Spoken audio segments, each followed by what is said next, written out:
Bam. Bam. Boom. Pow. Damn. We're all. I thought we told you not to do this. I do what I want. Hold on. I got all sorts of weird never listens. shit. What the hell? Yeah, he ain't live on the tube yet. What in the Sham Hill is going on, man? It's live on my tube. Never mind. Yeah, I got all sorts of lags and weirdness going on tonight, huh? Mm-hmm. We're all, I thought we told you not to do this. I do what I want. Wow, do I sound that annoying in real life? I got all sorts of weird. No, you sound even worse. You don't have the filter of the internet. All right. Let's see who's out there. Who be out there? I don't know. Conservative. Grim 90, 2 Live. Mrrr. Ape out there. Mm-hmm. Ape and John Z. Mystic Guns. Snob, the old ladies out there keeping an eye on you, buddy. So watch out. Yeah, I forget. Old lady? Wow. Yeah. You mean internet power source? Oh, a lot of the same people. Chitter chatter. Oh, she's out there yelling at me. Go figure. And then D-Temp's out there. Pete's out there. Klimtech, you're out there. T-Temp, what's up? All right. Wife's out there. Okay. Sorry we're running late. Had a full night. Went out running around with the little guy a little bit. And then came home, did dinner, ordered some dinner and stuff. And then we started doing gingerbread houses and stuff like that. And it just ran late. Yeah, ran way late. Those things are the simplest damn things and the most complicated damn things at the same time. Simple. I've never been successful at building one. I get started building it, and then there's crumbs. Everything's gone. I ate it all or something in the process. You're just munching as you go. Yeah, and it's where's the gumdrop? So my bad. Yeah. Well, we this one was a little bit different, which is kind of neat. It actually had these little brackets that you used on the corners, so it helped you out. They never did that, man. You just had to actually freaking stick it together with the icing, and it was a nightmare last year. I mean, Jesus, I was ready to throw the thing through the wall. It was pretty brutal. And it's like the icing last year was too thin, and it was runny. This one we got this year was kind of thick and dry, so it was just they can't win, man. Just can't win. I figured you just baked your own gingerbread and made your own, icing. Shit. Professional like you. Uh-huh. Well, I should have doctored that stuff up, but... Well, you see, Midnight did that one time, but then they found out that the icing he used came out of a tube that had the brand name of DAP. There you go. But it worked dang good. It looked good, but it didn't taste well. It was a little chewy after it set out overnight, and it wasn't quite as easy to pass, but it really cleaned you out when it did. I'll tell you, you could probably, if you really wanted to make a cool little product for gingerbread houses, making a tiny little caulking gun that fit would work, would be awesome. Yeah. Those things would work out.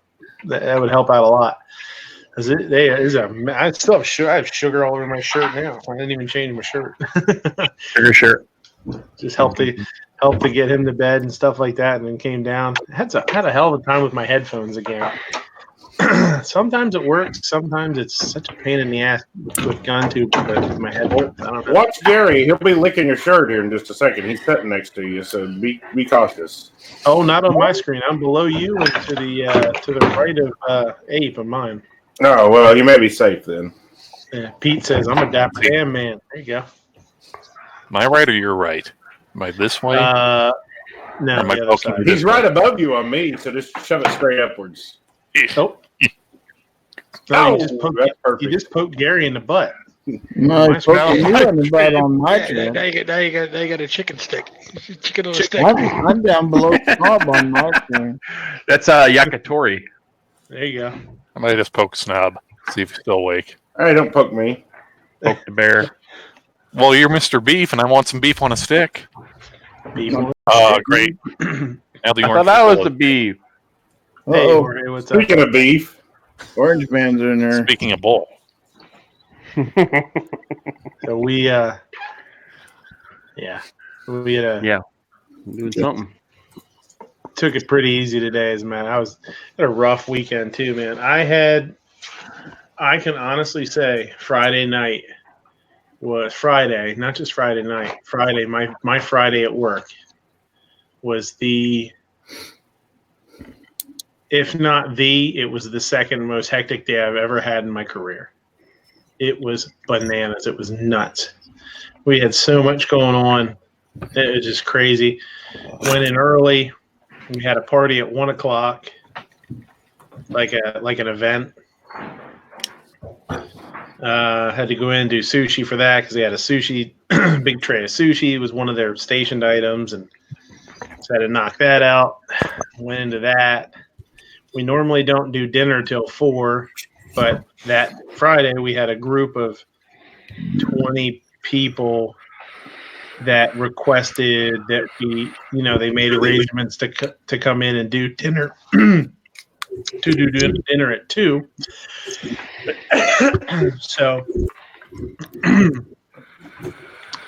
that brought everything forward, 2 hours. At the same time, we had a group that was coming in that was supposed to be ordering off the lunch menu of like 15 people that decided once they were there, they were friends of not friends of the owners. It was actually the owner's dentist. It was their family dentist, brought their staff in. They decided that, could we get dinner instead of lunch? So we didn't have dinner set up. All the lunch stuff was still out. So we had to flip all that stuff over. Did those 2 tables, started doing dinner, because by that time dinner actually did start, and we had a couple tables in. And then at 6 o'clock, we had another party go off in our banquet area. That kicked off, and that was stations and hors d'oeuvres and stuff like that. So it was freaking crazy. Like, I just from about 11:45 and about 11:45, I think I got 12 o'clock. I think I got there. Or did I get there at 11? No, 12. Got there at 12. From 12 o'clock noon until 9 o'clock, we were just hustling the whole time. It was crazy. And then we do brunch on Saturday mornings, and 9 o'clock at night, we hadn't started any brunch prep for the next day yet. We were a guy short too. So we were there till, I think I was there till 2 o'clock in the morning Friday, and then left, stopped and got a little snack for the wife on the way home. And then I was back in there at 8 o'clock for 16 hours. I was wiped out. Today was a rough day getting out of bed, man. I looked like walking like I was 90 years old, man. Ankles popping, knees hurting. So you look a lot like Gary this morning. Yeah. Oh man. Yeah. I was walking like a chicken, all hunched over and looking miserable. Did you put it in your spreadsheet how you felt? Yeah. It's like how you usually write Dear Diary, but I wrote Dear Spreadsheet.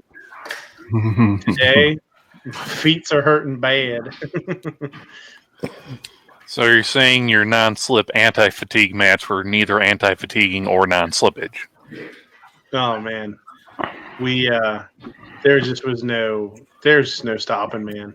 I mean, we do have mats down and stuff like that, but I need to buy shoes. I've been saying it for like a month and a half. My shoes are. Well, you better be buying shoes. If I come into your restaurant and I see some barefoot weirdo walking around the Waffle House, I'm turning my ass around With a banjo. Yeah. What you want, you son of a bitch?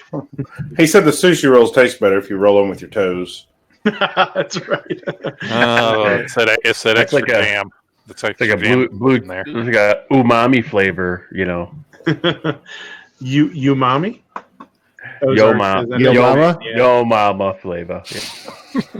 Yeah. Yeah, just it was just crazy. Yeah. Oh, then they did they did take one of the wrong trays up because we had two parties and some of them were getting the same stuff, but they were different amounts, different counts. So they switched one of the trays up, and I didn't realize until it was already up there. So that was a little, just one more little thing thrown in the mix. What is this crap I'm seeing out there in the chat? Star Snoop Dogg says 2 more hours and she's officially old. Oh, I don't know. Thought she was. Are you- are I you- thought she was a whole lot younger than us. She is. So if she's like saying she's approaching, anything under 40, I'm gonna. I was gonna say probably 25.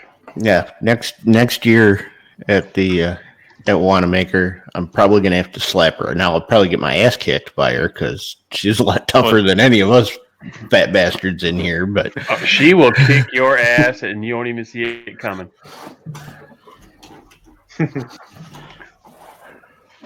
How a lot of December birthdays then. Ozzy's birthday was in December. Patriot's birthday is in December. Her birthday's in December. Mine's not. Huh? I don't think anybody asked. Oh, Mine my was, bad. mine was the beginning of December. Oh, that's right. Yours is in December. Yeah. nobody asked you either. Look there, No. Mr. Holy, Mr. Sunday Holy.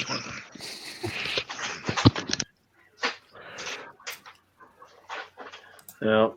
All right. Let's see. Glimtech, what's going on, buddy? Not a whole hell of a lot. You had a shoot today, right? I did. You shoot pretty much every Sunday. Do you guys? Every it's second or fourth Sunday right now. Oh, okay. We may bump it up because we're actually thinking about maybe adding a 2-gun. So, but that gets expensive. A lot of ammo. And I found out that the FN 509 is not a competition gun. Why do you say that? It doesn't run right for comp.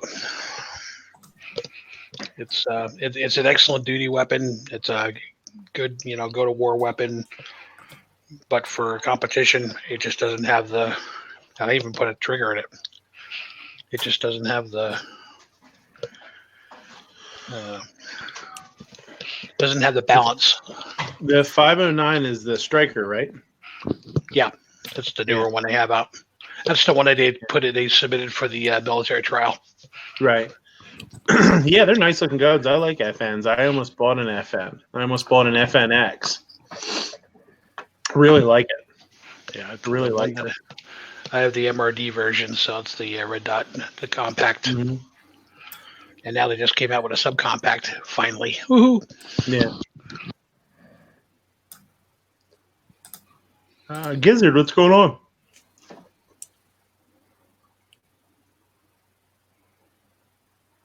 Gary, can you hear us? George, unmute for Gary. George, Gary's already asleep. stop munching on Gizzard and Well, who the turn hell camera. muted my mic anyway?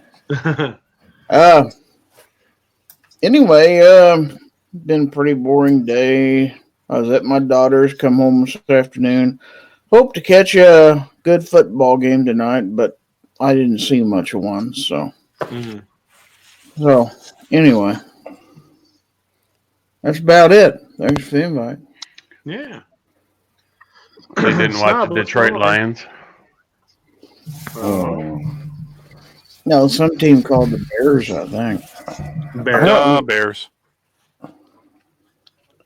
Bears. The Duh, Bears. Bears. What's going on, Snob? Oh, a whole lot of nothing. Just, hanging out, chilling, doing stuff like that. Can't go wrong with that. Scott says, wake Gizzard up. Moo, what's going on?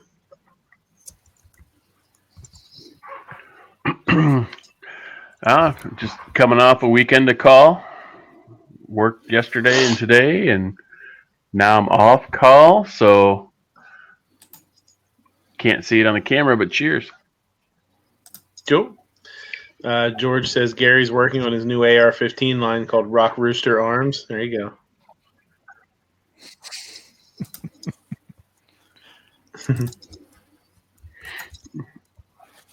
Mia's starting her Hey, nails, so, you know, Yeah, there she's you go. listening.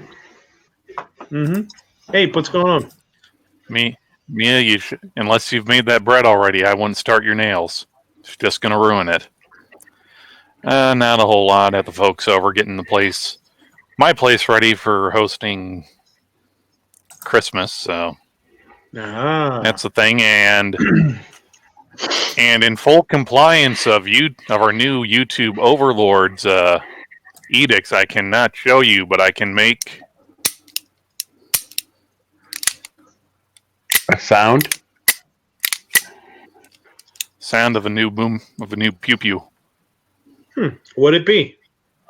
It's a fancy Beretta 92, the Langdon Tactical. Cool. Which I'm thinking they nice. ordered directly from Beretta, because even though there's right underneath the serial number where the model number, it's 92 Elite LTT 3 15-round magazines. The only magazine in there was the one that was in the gun. Hey, take a picture of it and show it on the screen. Now you can show that you can do that. That sounds like a lot of extra steps. I'm pretty lazy. You should probably just throw that gun in the trash if it didn't. Sounds like a lot of work. Oh, Yeah. and I'm sure that's a trash. True Live move. I'm sure Midnight. It's the trash can right behind the Waffle House on I-90. Yeah, that's the one. Mm-hmm. That's the best trash can in town. Well, you spend enough time on your knees behind it, so I'll take your word for it. Got to pay the bills, bro. Oh, snap. All those gingerbread houses don't build themselves. Yeah, that's right. $20 is $20. Mm-hmm. $20. Jesus Man, he's Christ. overcharging you guys. It's good stuff. I charge you I less. thought the dumpster fire was earlier in the week. Well, it is. This is Early kind of now. the wind down. It's not the dumpster fire. It's more of the 55-gallon drum fire. Obnoxious, what's going on, man?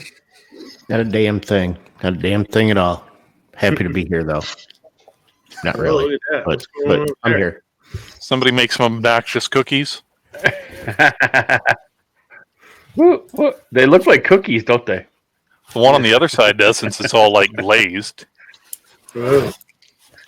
I'm keeping it in the cellophane for future, you know, What are you, rich? monetary investment. What are you, Rich White? You got one to play with and one to collect? That's right.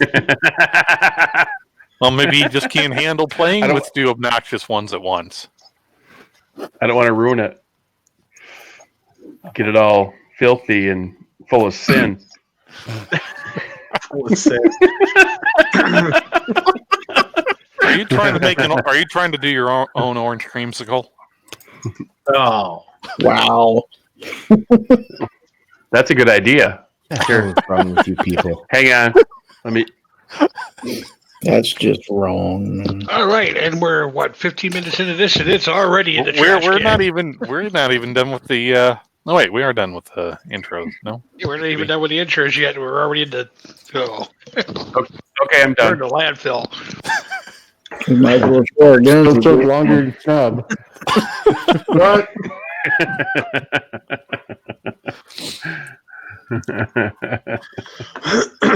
so things and stuff. Mm-hmm. things and stuff and shit. Stuff and things. Mm-hmm. Yeah, stuff and shit. Mm-hmm. Let's look at some. G-Webs is out there. Everyone, be nice. You would have to. Why the hell do I have this saved? This isn't even. What the fuck just happened here? I don't know. Are you clicking? I'm sorry, Mia.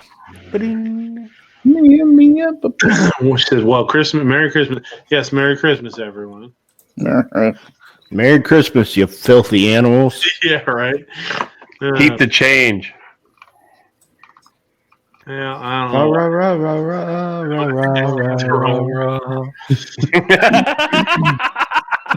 All right. Wow.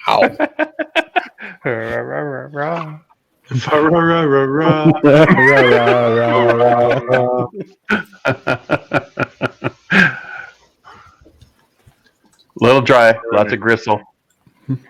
So, after ATF ruling, Fostech recalls all origin SBV shotguns, offers consumers replacement options. So the Fostech, if you remember, it's this. It's a sort of a shotgun pistol. It's like Right. their AK style. It's like a dolled up Saga 12, but just actually better, allegedly. Right. Fostech designed the Origin SBV, and they're pretty pimp looking, man. They're really pretty cool looking. Let me why don't I screen share?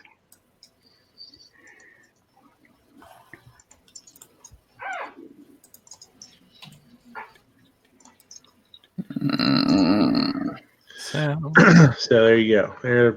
They're really cool looking shotguns, man. Mm-hmm. Firearms. Farm. Right. Farm.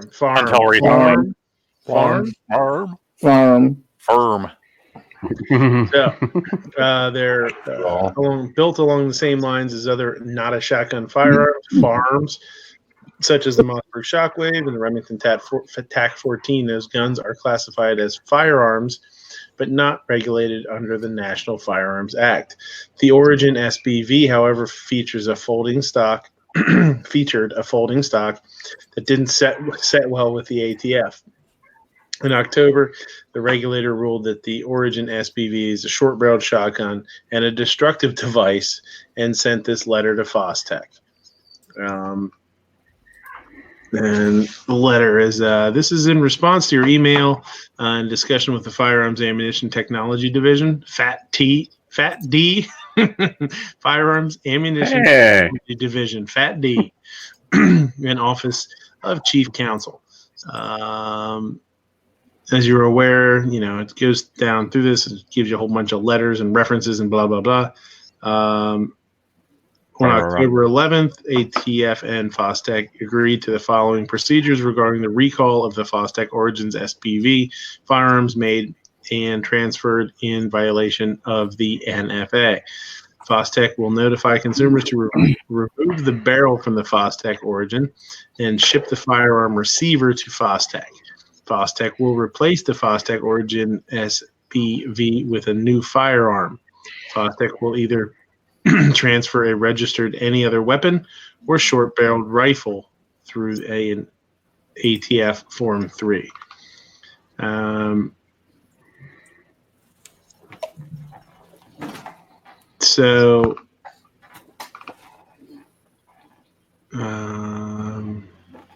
Going over how they go through to talk about how to destroy it if you're going to destroy it. Fostech was hoping that replacing the folding stock with a fixed stock would change the ATF's ruling, but it didn't. Fostech got final word from the ATF this week that they will have to recall all Origin SBV 12-gauge firearms. The company is going above and beyond to make the process as fair and painless as possible for its customers. In response to the ruling, Fostech is sending the following letters to FFLs and owners of the Origin, notifying them of their options. Here's the letter.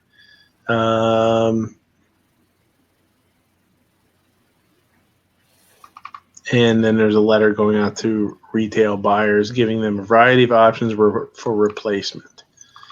I'm not going to go through all that. I'm going to read all that. And a bunch of forms. And, there's a tank. So,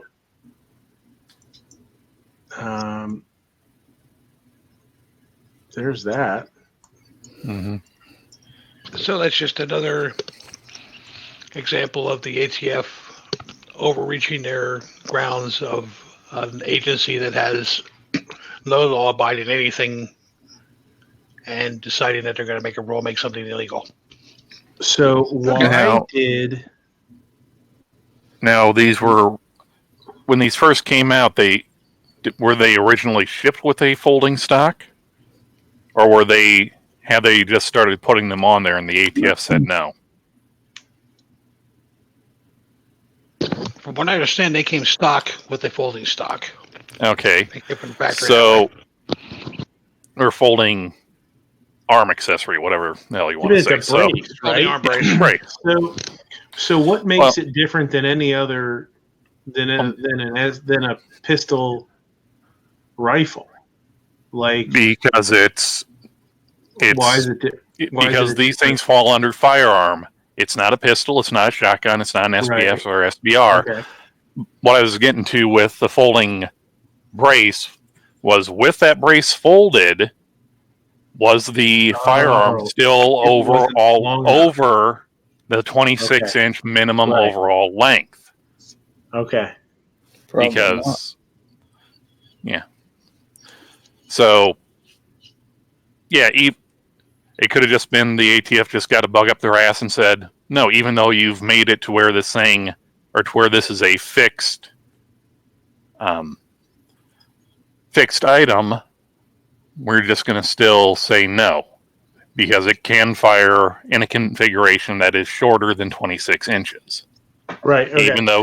Even though technically, like the Shockwaves or the TAC-14s could without that bird's head grip on it, it's just, or that's why you can't put the Persuader pistol grips, grip, or the actual pistol grips on the Shockwaves without them being considered a short barrel shotgun.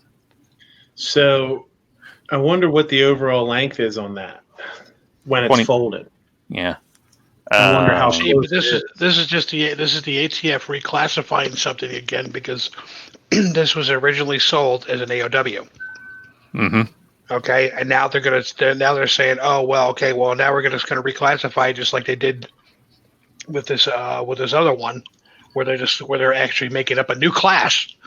They're going to make a new class of firearm now for this last one that they just got done banning, that nobody can get anymore because they have it on hold. Yeah, because there's nothing on any of the transfer papers defining what this is. It's not an SBS, not an SBR, it's not a firearm. So they're just bureaucrating for bureaucrating sake. Yeah, so it should classify as an AOW. Mm-hmm. Those Cerbus are AOWs, right? If they come from the manufacturer, and the manufacturer does like the receivers and that, you pay the AOW tax stamp, which is $5. Where if you or Joe Sixpack decided, oh, I'm going to take this 870 and make it one of those real super short Cerbus because I don't want to pay, the $1,000 or whatever they are for one of those. Right. It would have to be classified as a short barreled shotgun because the receiver started life as a shotgun, not as a firearm. Yeah, I understand that, but what I'm saying is the Cerbus are considered an AOW, right? I'm pretty sure, yes. Yeah, because you're paying the AOW tax stamp and not the... Right. It was the $5 tax stamp and not the $200 tax stamp. So if you would take a Cerbu and put a brace on the back, does that change its classification? I'm trying to think because you know what I mean? Well, because I know there's certain things that once it's classified a certain thing, you can do. You can't change pretty much whatever to it. Or like say if I have a machine gun or an AR that's an actual machine gun. Mm-hmm. If I decided, I got this registered receiver, I'm going to put a 7-inch barrel on it just because I want a loud noisemaker. It's not a short barreled rifle. It's a machine gun. That doesn't matter. And so. Now, G is saying, yes, standard Cerbu is an AOW normally. A brace is AOW still. A stock would be a short-barreled shotgun, right? So I understand. Okay, so if this was a standard instead of a side folder, if this wasn't a folding brace, if it was just a traditional brace, it would continue to be an AOW, you'd think, but they wouldn't let them do that. That's what they wanted, so that's why they wanted to do that, and then they wouldn't let them. I mean, they could have instead of recalling everything and going through all that, they could have had them send them in and fitted them with a non-folding brace, and they would still be an AOW, you'd think. Well, what you just read on there says that Origin or Fostech decided to start sending them with a non-folding brace. But once again, like I said, someone just could have got a bug up their ass and said, no, you're originally selling this as... Well, here's the thing. If the ATF decided that as shipped, as originally from the manufacturer, this came with a folding brace, this is an AOW. So you're screwed. So regardless of whether, I just took this one little part off, because it's not like if I have an AR lower registered as an SBR, if I put a full size 20-inch barrel on the top, that lower is still an NFA item, right? Or still on the NFA registry. So, so if the ATF decided no, these Fostechs need to be a registered item, whatever you do to it to make it a not registered item, it doesn't matter because we're the ATF or because it's the serialized component. Yeah. That's super weird. It's just... Pretty sure this is just flat out because we can thing. Yeah. Right. It's weird rules just because they want to make up or enforce weird rules. Oh, but it's an assault shotgun. It's the world's fastest firing. Just think of the children and the puppies. And our own power. We want to remind you that we are the government, and we can bend you over whenever we choose. Now back to your regularly scheduled programming. All right. So there's that. I'd heard somebody talking about something being a company having trouble, and I actually didn't think it was Fostech. I actually thought it was Franklin Armory. The with Reformation. Yeah. I'll have to Google that. Are they having trouble too? Okay, once again, the ATF decided that even though it's got the straight rifling, or not rifling, they reclassified the Reformation as a short-barreled shotgun, despite the fact that nobody makes 223 or 300 blackout shot shells. No, they decided to make a whole new classification for it. Yeah. That was the one I was just talking about, the Reformation. Yeah, it's not just a short barrel shotgun. They made it, it's not NFA, it was the GCA SPS. That is what the Reformation is now. It's a Gun Control Act short barrel shotgun because it doesn't fit the NFA definition of short barreled shotgun. So they made a whole new class for the Reformation. And it doesn't fit the GCA. Yep. Right. Armory, right? Yes. Yes.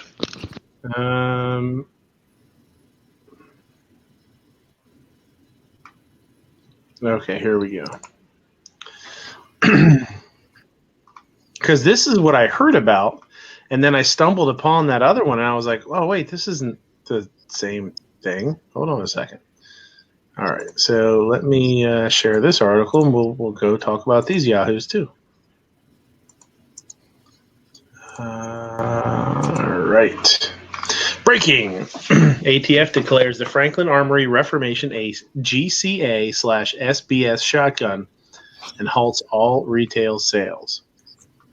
So if you don't know what the Reformation is, it's not a smoothbore. It's rifled. It's straight rifling. It's straight rifling, right? And normally, obviously, even if you look down the barrel of a rifle or a pistol that has rifling, you'll see the rifle and it kind of spirals from breech to barrel. This has those cuts, but they're straight. They're perpendicular to the barrel, in the barrel.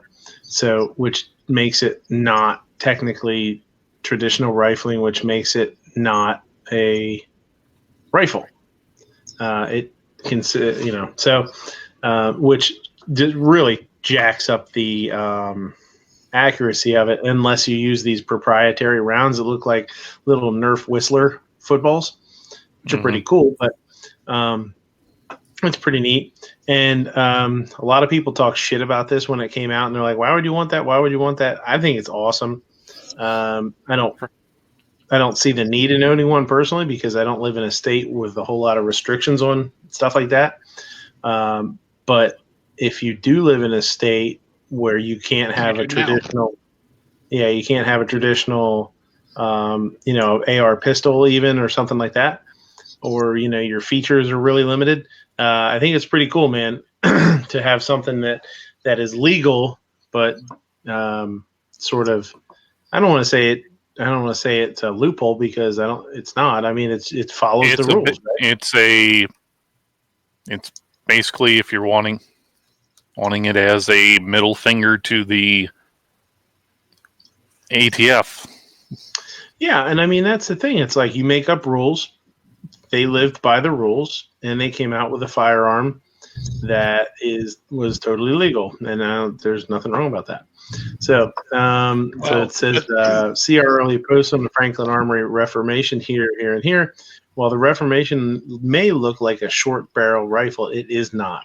That's because the barrel uses straight lands and grooves. Okay, so. And that's actual rifling there. Yeah, I was going to say that's real rifling. Conventional pistol or rifle barrel has twisted lands and grooves as seen above. The Reformation's straight groove design quirk was Franklin's clever way of getting around being designated as either a rifle or a shotgun and avoiding NFA regulations due to the gun's short barrel. They are offered in 7 or 11.5-inch barrels.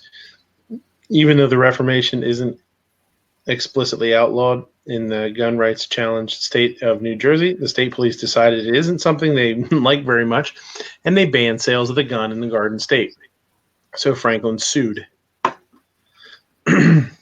Now, however, apparently in response to all the hubbub, our friends at the Bureau of Alcohol, Tobacco, and Firearms have issued the official opinion on the matter.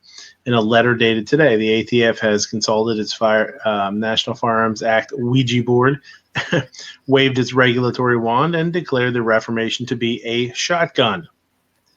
A short-barreled shotgun, but not one that's regulated under the NFA. The Reformation is now a new critter altogether, a GCA SBS.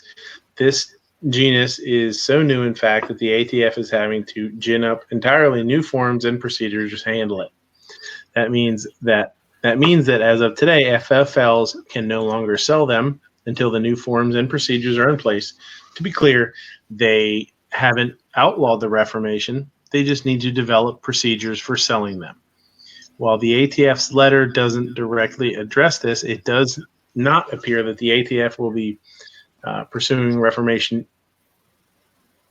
ATF will be pursuing Reformation shotguns that have already been sold to the public. For now, owners are only prohibited by from transporting them across state lines. There's the letter there, just describing it, talking about it.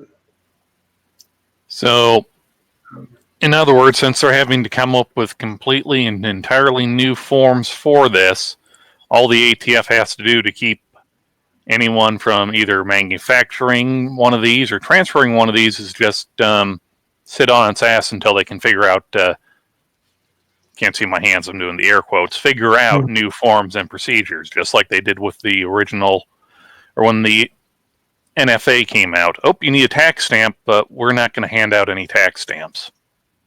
Right.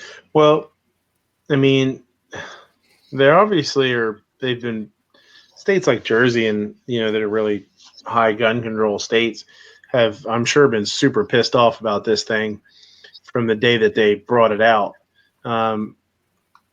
So, are they?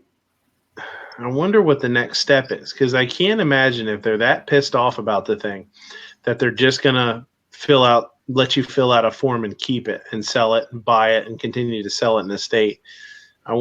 There's got to be a next step for them to try and get them banned.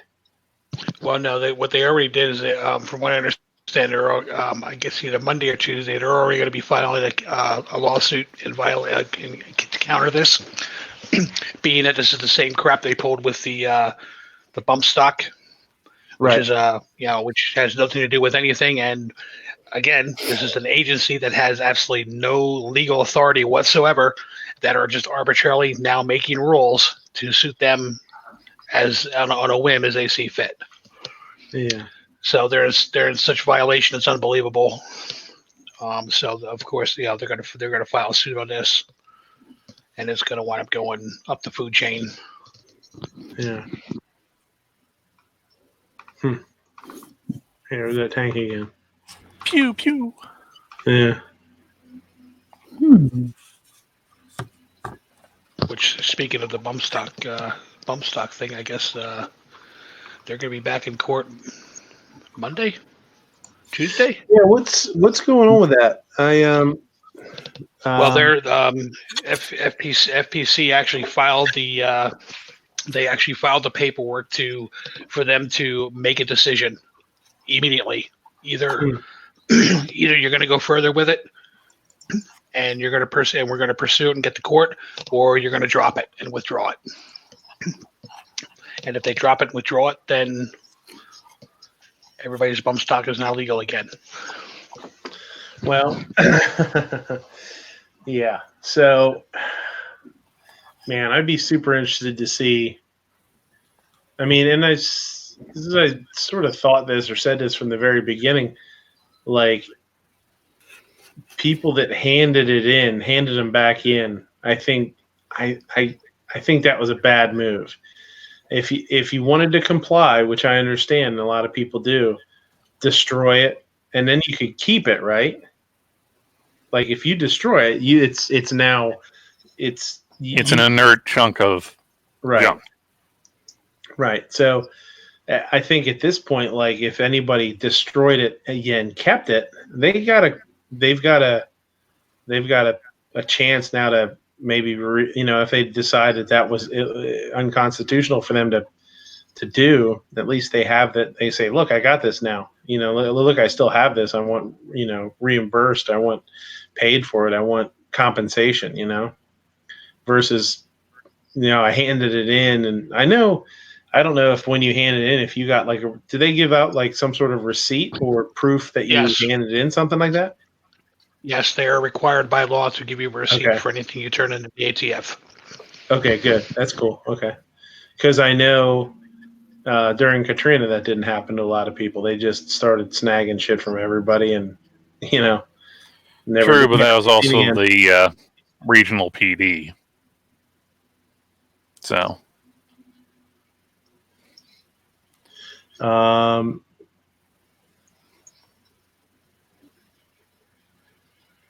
I'm not sure what G's saying. Hey, my buddy Josh.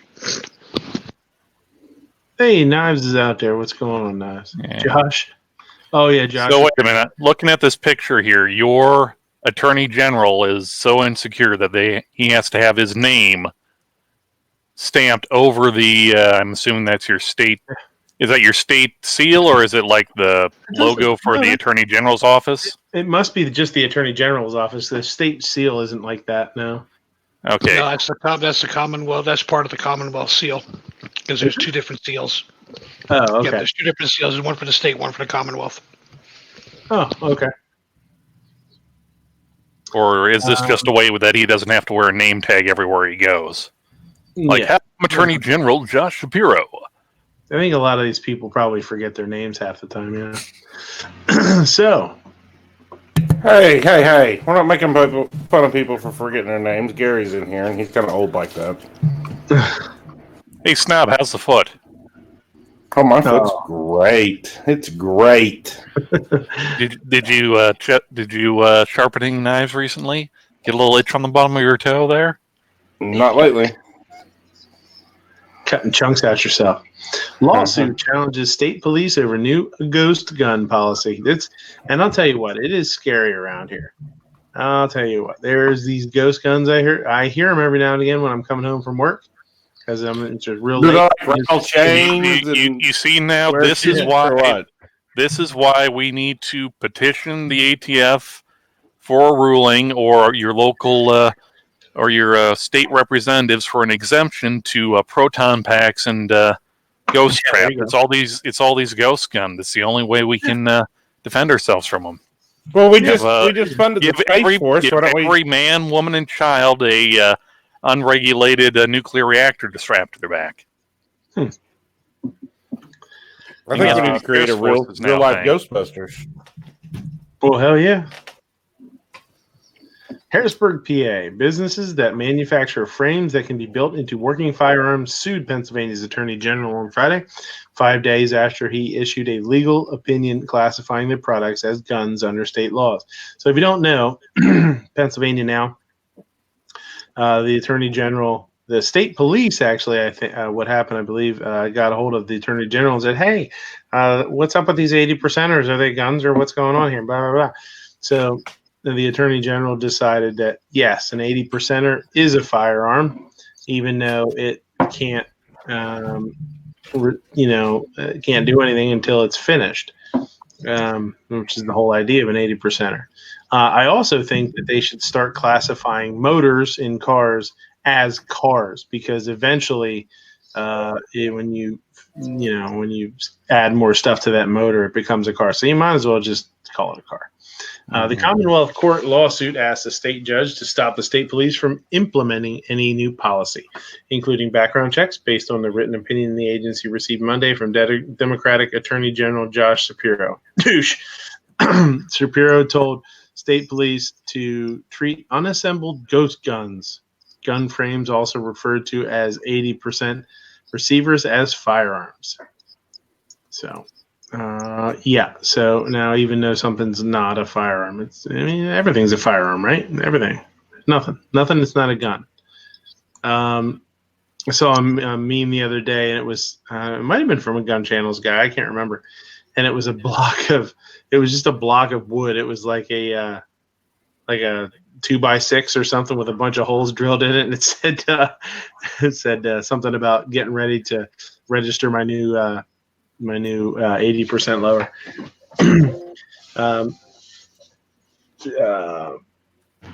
What they're saying is a hunk of metal, because it could be turned into a receiver, is a firearm, Prince said.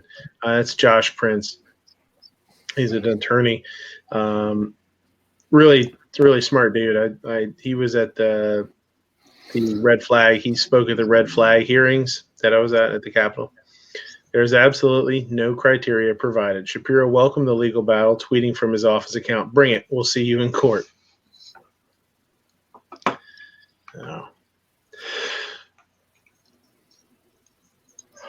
The lawsuit called the 80% receivers non-firearm objects and said the state police have already posted a notice on the background check website saying partially manufactured firearms, receivers, and kits now require background checks to purchase, but the check system is not yet ready to accommodate them. So that's So they can't do the check. So that means you can't do anything right now. It's just stuck in limbo. Guy that comments says, "Aren't there wood lowers?" Cycle Camp, his brother built a wooden lower. He was telling us about that one time. That was pretty awesome. Just to see if he could do it. It's super cool. I never saw a picture of it. I really wish I should email him. I think before he had to pull them all down, Project Farm, the guy who cast his own brass cannon and then melted down a bunch of casings to make a 308 lower, tried making AR lower out of a piece of like hickory or something like that. It fired once. And then a couple more times before it started wallowing out the pinholes. Yeah. There's one dude that used aluminum cans and melted them all down and made his own lower. That was pretty awesome. That's the Project Farm guy too.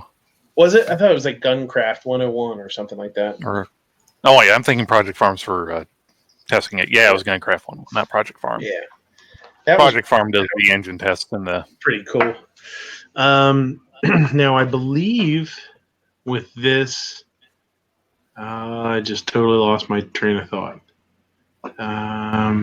Is this the one where somebody made a comment that people were going into a gun show and could buy an 80%er and do the work in a gun show? Yes. And in the back of the gun assemble show. it and and build it, which, I mean, I know there's now, okay. I know everybody's saying that's crazy, but I mean, there are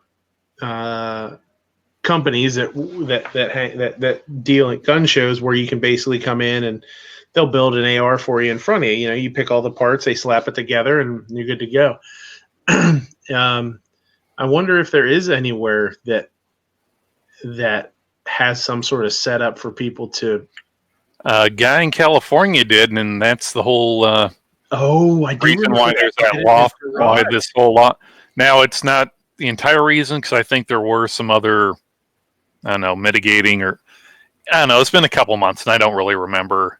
I do everything about it. That he had like this little, whether he had like a CNC or one of the automated lower cutters, and it was just, hey, you buy everything, and if you go over here, there's like a machine, just load it in and press a button, kind of thing. Yeah, but I do remember that. There's some other stuff like that. So, what we need to do to make sure that your Attorney General here doesn't get overly pissed, find whatever metal manufacturing is left in Pennsylvania and get in contact with their unions and say, hey, all that steel you're making there could be turned into a potential gun there. You guys can't move that or do anything without talking to the state police first. Mm-hmm. Mm-hmm. Have them go talk to Bethlehem Steel or Cartech or Dana. Tell them that they can't use their steel for that. No, you can't. You cannot do that. Matter of fact, you cannot even get the taconite pellets because that could be potentially turned into a gun there. Yep, there you go. You just shut down Chevy and Ford because that's where they get all their frames from. Mm-hmm. Yeah. Shut down the taconite pellets, and you need to come up here to Minnesota and shut down all the ore mines and say, no, that could be turned into a gun. You can't do that. Yeah. I cannot confirm or deny that I actually personally know Mr. Shapiro. However, I can confirm that he is a flaming fucking idiot. He is a moron in court. And I can understand he bought his way to Attorney General. There's no two ways about it because he certainly. So what you're saying is he's good under a desk, or better under a desk than he is sitting behind one. Absolutely. Mm-hmm. And even then, from what I understand, that may not be the truth either. But it's bad when you have to pay them instead of them paying you. G just said, any child can go across any state line alone, then buy an 80% ghost gun for free by trading vapes on the streets or a gun show loophole. Then they put it together using YouTube and sneak into airports because ghost guns also have no metal. Happens every single day. All right. Now, here's something that popped into my head. It's back slightly post 9/11 when they were showing off, oh, hey, here's all these wonderful new scanners we have. Or back when the History Channel actually had stuff that wasn't just shit. Of, someone taking a plastic spork or a plastic knife, like the cheap ones you get from Walmart, 100 for $1, putting it in their sock and going through the scanner, and hey, we can clearly see that's a plastic knife there. So where's this undetectable? It's a Glock 7 porcelain Glock. It can go through a metal detector. It's like, no. The shape of a gun, Yeah, I mean, if the TSA drone can't pick that out, then that's on you guys for having such low hiring standards.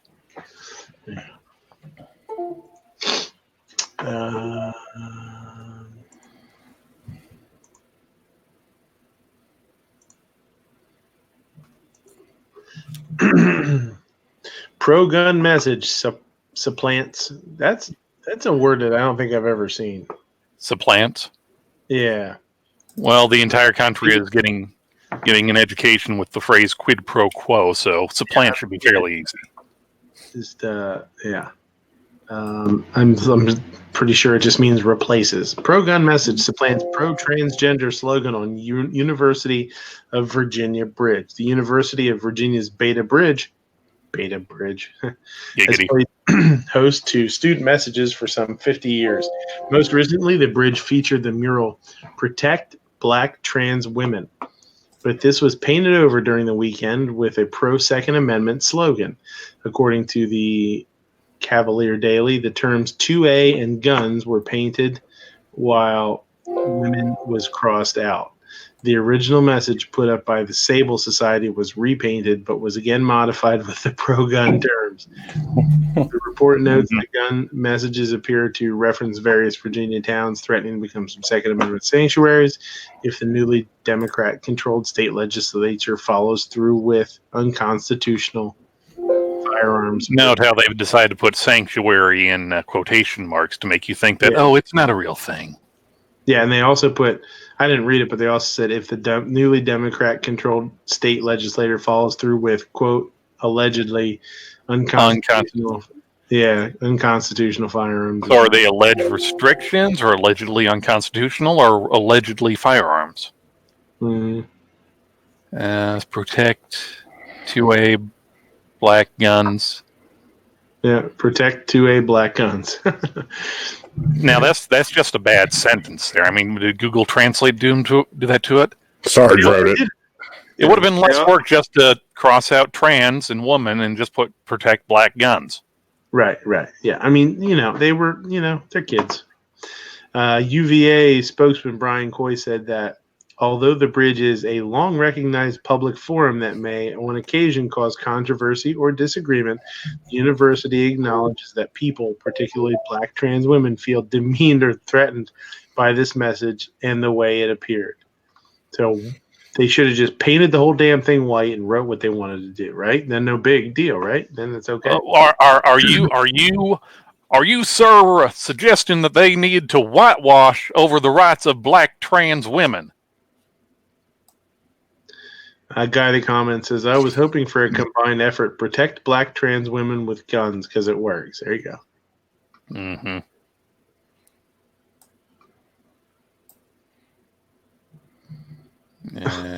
Blah, blah, blah. Software. Lyle Soya Yates, software platforms and technology lead in the School of Architecture, posted a photo of the defaced mural Saturday morning on Twitter. I appreciate that there are people who firmly believe in the Second Amendment, but this looked like something that was supposed to make people not inspired to protect the Second Amendment, but be afraid. What? And I was upset. He was upset. The snowflake. So sad, so scary. I was a little reluctant to share it because I don't like sharing hate messages. It's not a hate message. What has not a hate message? It has nothing to do with hate. Like I said, another snowflake. Yeah, but I feel like people have to be cautious about people like this. So you've got a wall that is known for years, for 50 years or whatever it said, to be a place that people write things. They write hot topics, we'll say, political topics, controversial things. And that's what they did. And this guy's for a good night, call Becky at 555. Blake Henson, the president of the Queer Student Union. Okay, so that's a thing that they can use that word? Well, I mean, if it's good enough for obnoxious, it's good enough for these guys. No, that's fear. No. You're getting your QUs mixed up with your S's again. So they're turning. This is a good one for NEA. I have to send this one to him because they're turning this into something that it's really not. It has nothing to do with what they're saying. So instead of if they would have whited out the whole thing and wrote it, I don't think anybody would have been saying this. It's the fact. No, they'd probably still be pissed about it because, how dare you, sir, cover up an important message like protect the black trans women? Because clearly they'll find something to be pissed about it. Mm-hmm.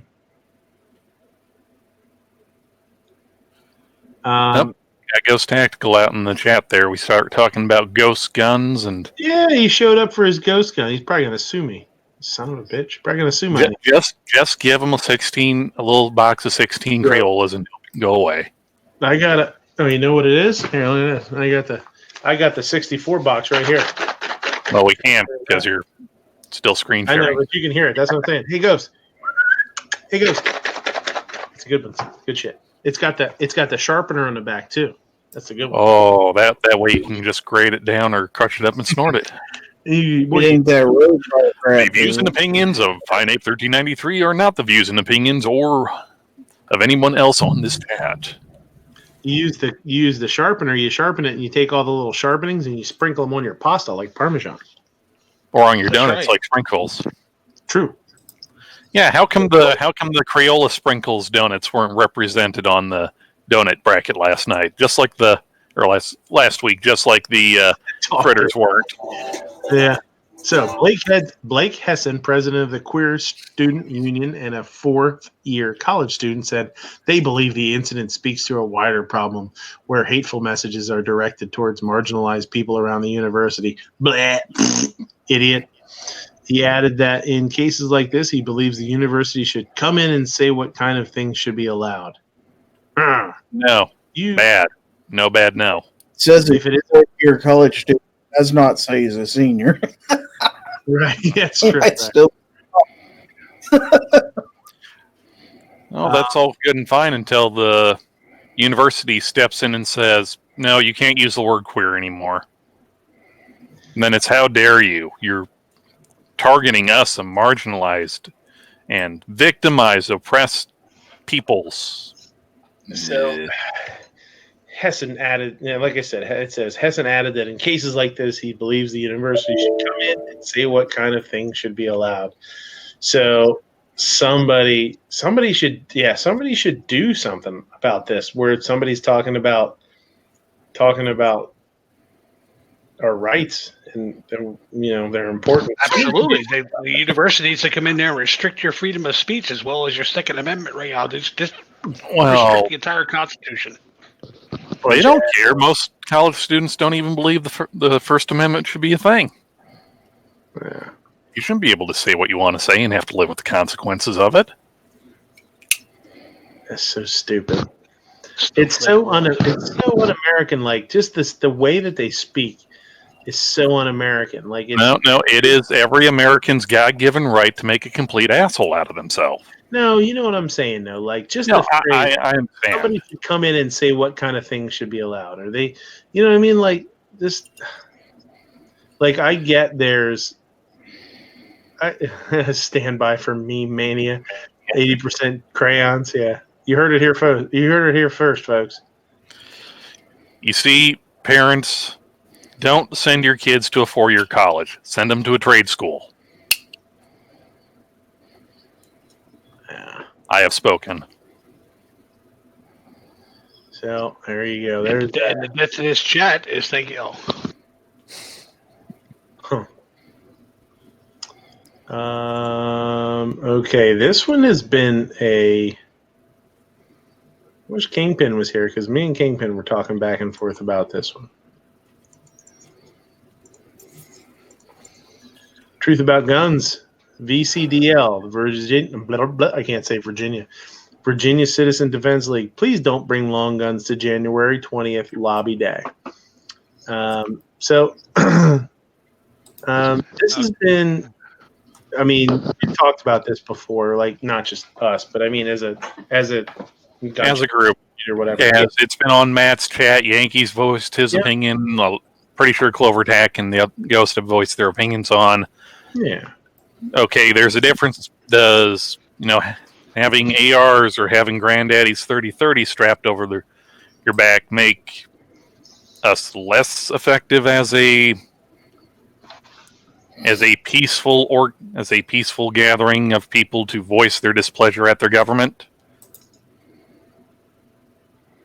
However, the president of that organization is also admonishing that yes, it is an open carry state, and yes, if you have a permit from anywhere, it's covered. So by all means, please bring your handguns. Mm-hmm. Pete said, "F that, bring all the guns." Yeah. Oh, the big. He said, "How will the big pig poo without guns at the 2A rally, though?" What the hell? What Big- the hell? G, did you already break the keyboard on your new computer? Uh, I think he might have got into hard cider. might be a Boogaloo reference.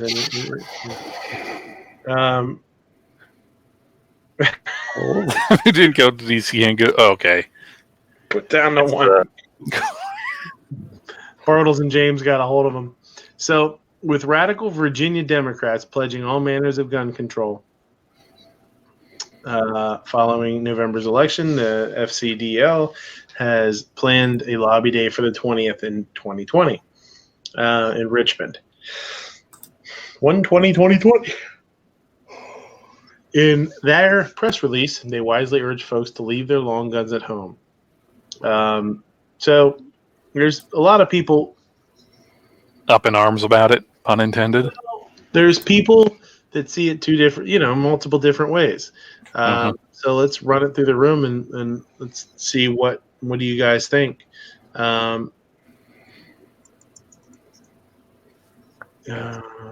Stop sharing here. So what do you guys think? They're asking people. There's asking people not to bring long guns.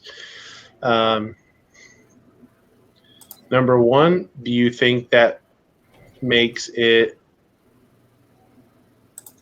Oh, G said that's same day as SHOT Show. I didn't even think of that. Well, now is the 20th an actual day at their for their legislator or legislative function there? It's Martin Yes, it Luther is. King Day.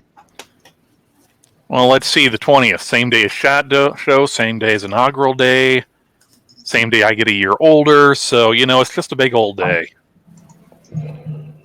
Party. Yeah, I think that's the day. I think that's the day they get sworn in office. Mm-hmm. Okay. All right. Well, anyway. So, number one, it is Martin Luther King Day. Yeah, I saw that. Mm-hmm. So, number one, they're asking people not to bring long guns. Do you obey that, or do you? If you want to bring a long gun, do you bring it? And That falls. Okay, sorry. no, it's okay. And do you think long guns make a rally more effective or less effective or indifferent? That's going to fall back onto just because you can do something doesn't mean you should do something. Right. Okay.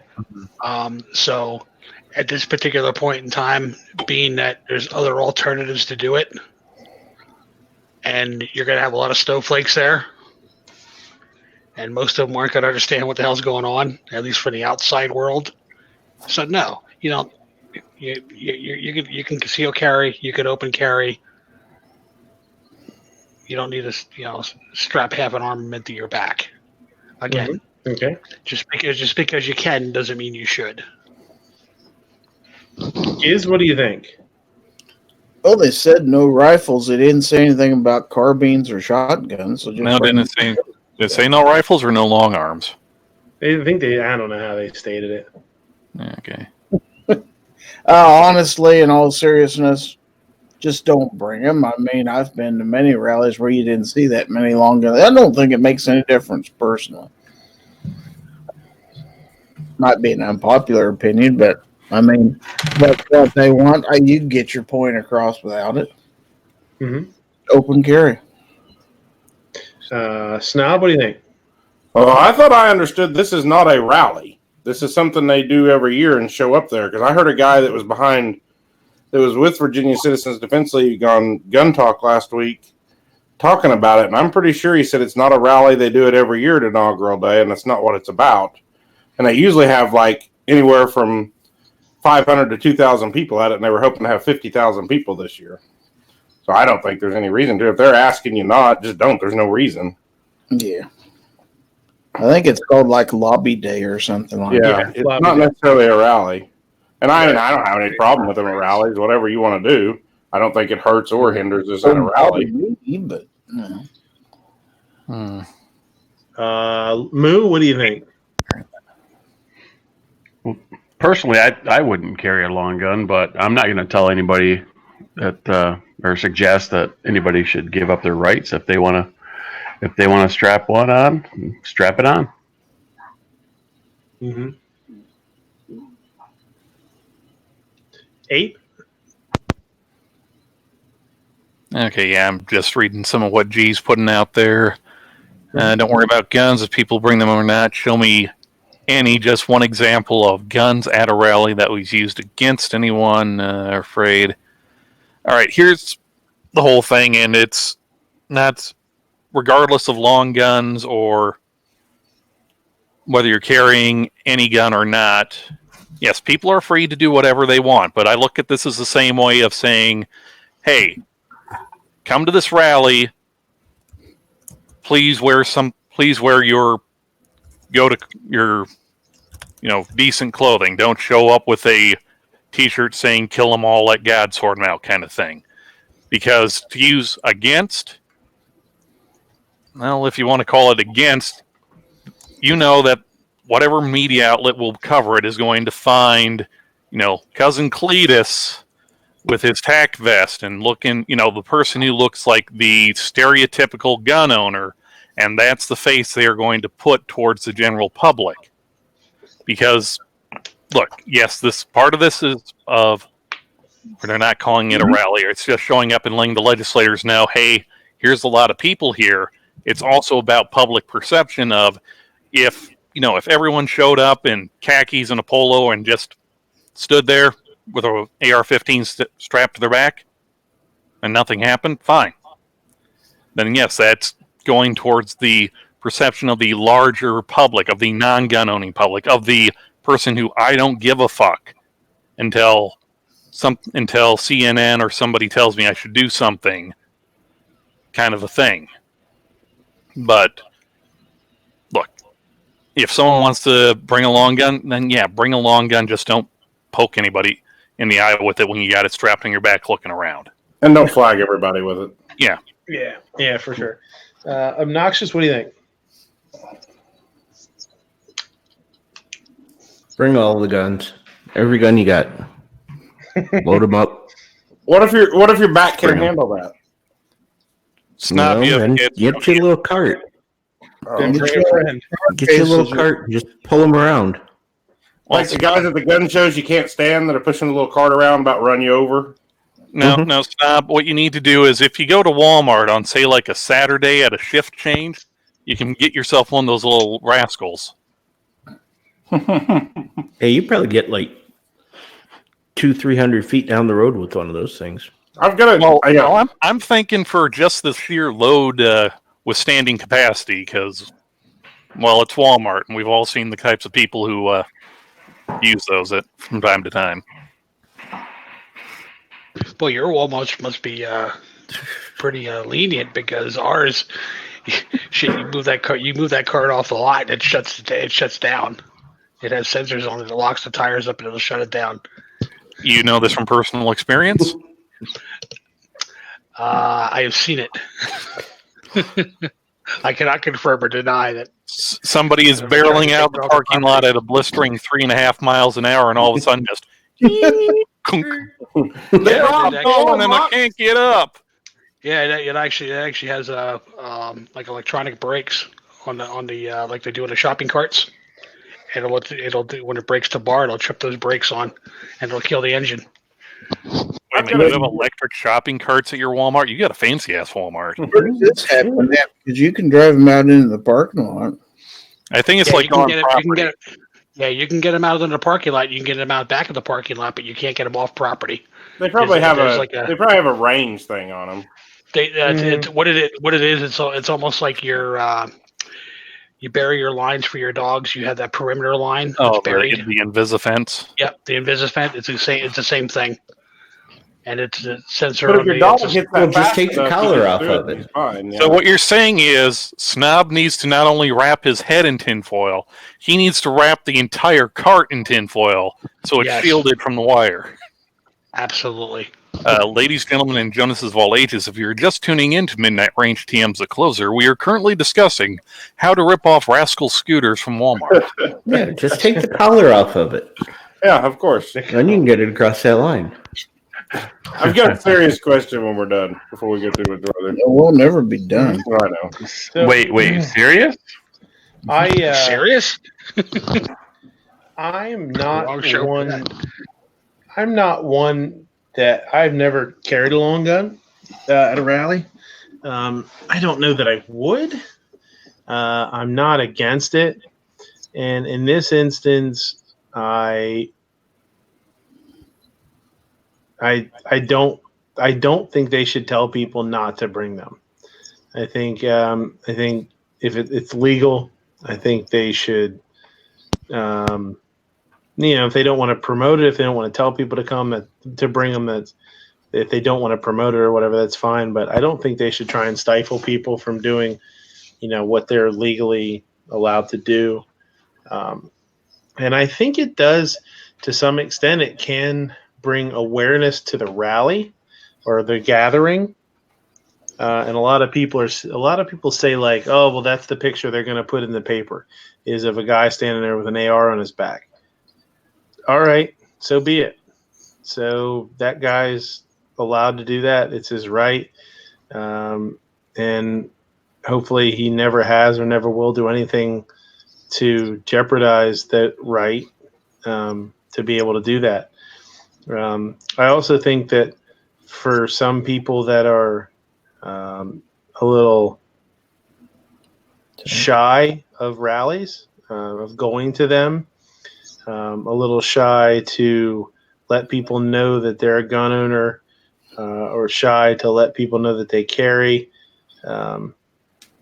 Seeing pictures of people open carrying at rallies and stuff like that can be a little bit, can give them a little bump in their 2A self-esteem, give them a little confidence, and make them think like, okay, some people think that's a little crazy for this guy to be open carrying just have an AR on his back at a rally, but that's pretty cool too. Maybe I'm gonna, be a little more forthcoming with my 2A beliefs. So I don't know. I think it can be positive too. And one of the things that G said out there too about, they're putting, they're worrying about something that doesn't need to be worried about. I think is pretty true. People that hate guns, seeing somebody that's anti-gun,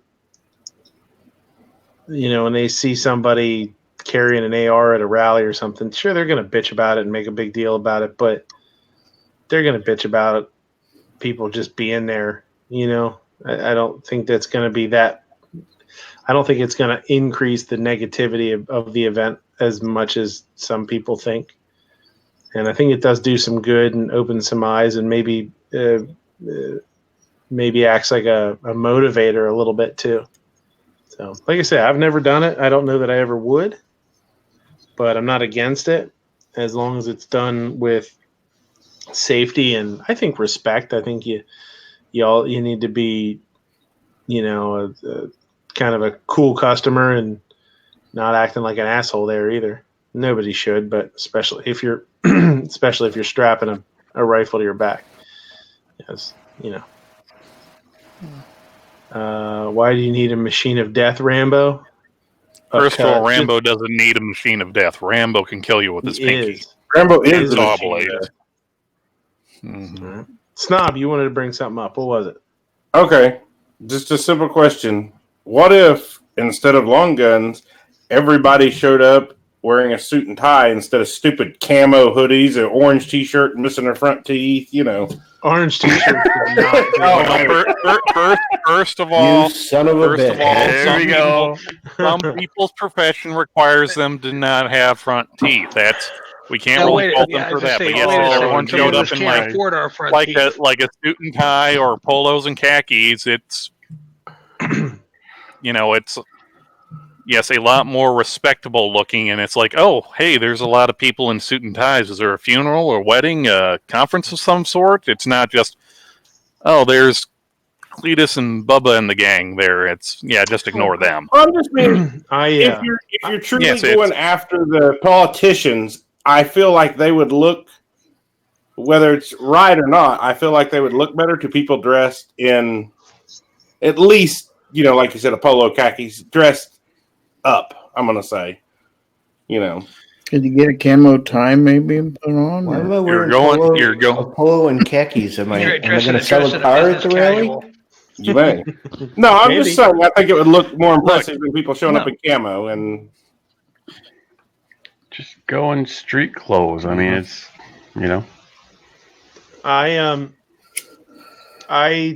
I agree. I don't think it needs to be anything. Yeah, like I know joking around and not, but yeah, I think a better thing for them to put out as organizers of a event. I'm going to call it a rally. We'll just call it an event. Is Mhm. to remind people that we're fighting for our rights and we're representing the Second Amendment.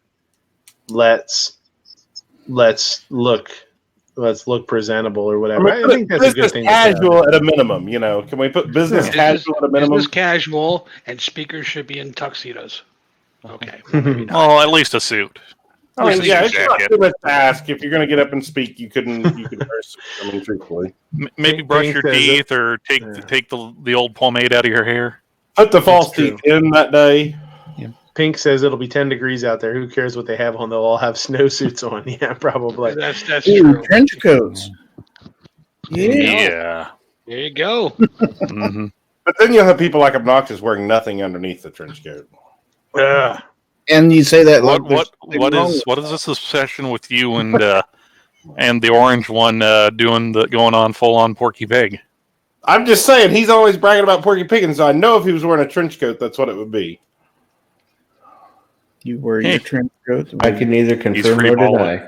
deny. Because he's Sit down, free balling. balling. roll call. Hey, Roro. Need a Whoa. bottle opener? Roll call, you got a link if you want it. And he says, fighting for our rights, but we are going to tell you what to wear and what to carry. He's got a link. He'll be in here sometime look. next week. Ro, it's not. I don't There's know a why I difference would between come in here. telling someone what we would like you to do and telling them you have to do this or fuck off.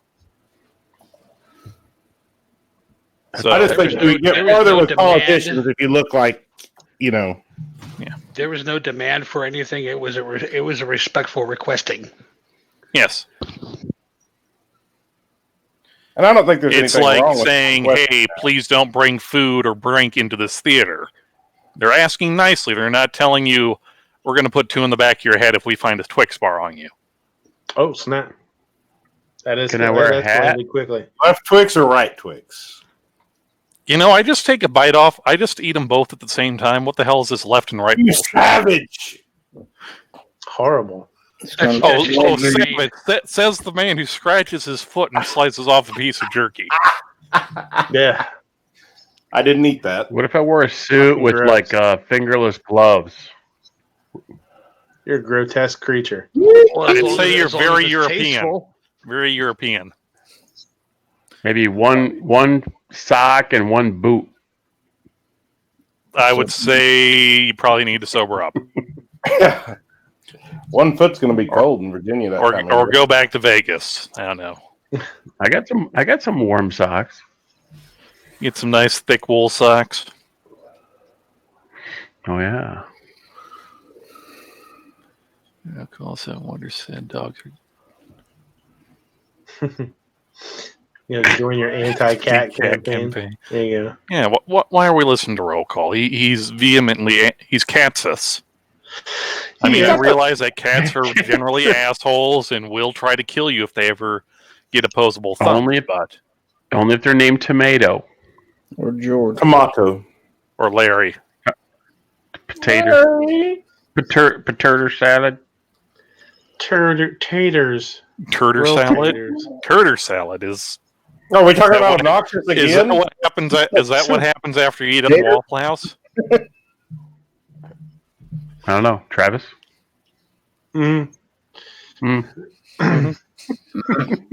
Just drag you out back and let you leave you to the wolves. I gotta knock some teeth out. Midnight, besides, really some see of those us comments on your some video. of us can't afford our front teeth. We're too busy buying guns. We have priorities here, damn it. Yeah. What'd you say, Snod? I said you should really see the comments people are leaving on Obnoxious's videos. Real people or things like Fried Fritter Curter Jr. Senior? No, this I think was a real CZ lover. So yeah, it was pretty sad. I thought roll call was gonna. I mean, roll call. I thought Obnoxious was gonna cry. You son of a bitch!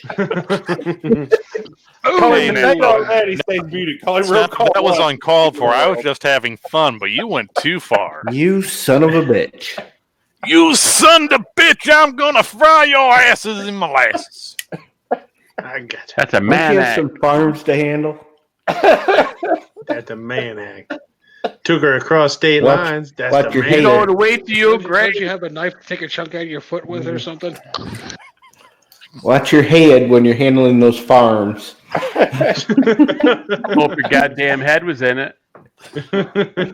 Remember, keep any sharp objects away from the bottom of your foot. I just hope no one ever comes in here named Ed. They're gonna be screwed. Ed. I think I'm telling them hi every time we're talking about anything. Hey Ed, He what? what? Who's whata? Hush puppies, daddy. Hush puppies, daddy. Nice Centurion you got there. Shut up, Gary.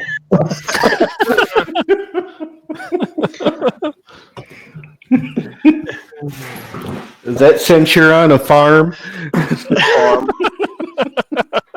I'm glad I can Did be he the just buddy. say he's gonna? Does he just say he ran a farm of centaurs? Yeah. Now that's either cruel or slightly interesting. You That's decide. pretty unusual. Well, it depends. Were they male centaurs or female centaurs? Yes. So you're saying they were gender fluid centaurs? All centaurs were male. Did you? Boob Sweat says, "Hey, my name is Ed." Hey Ed. Hey Ed, Son of fritter critters out there. Where's Sarge at? Sarge working tonight? Hey, he's asleep, I think. Shit. Sarge's name is Special Ed. Oh. you've got mail. I've got mail. Sarge out there. I've got Seven mail. Wonders out there talking to my wife again. Look at him out there. Hitting on He's my wife. talking to your wife, not your daughter. You know, Now, Yeah.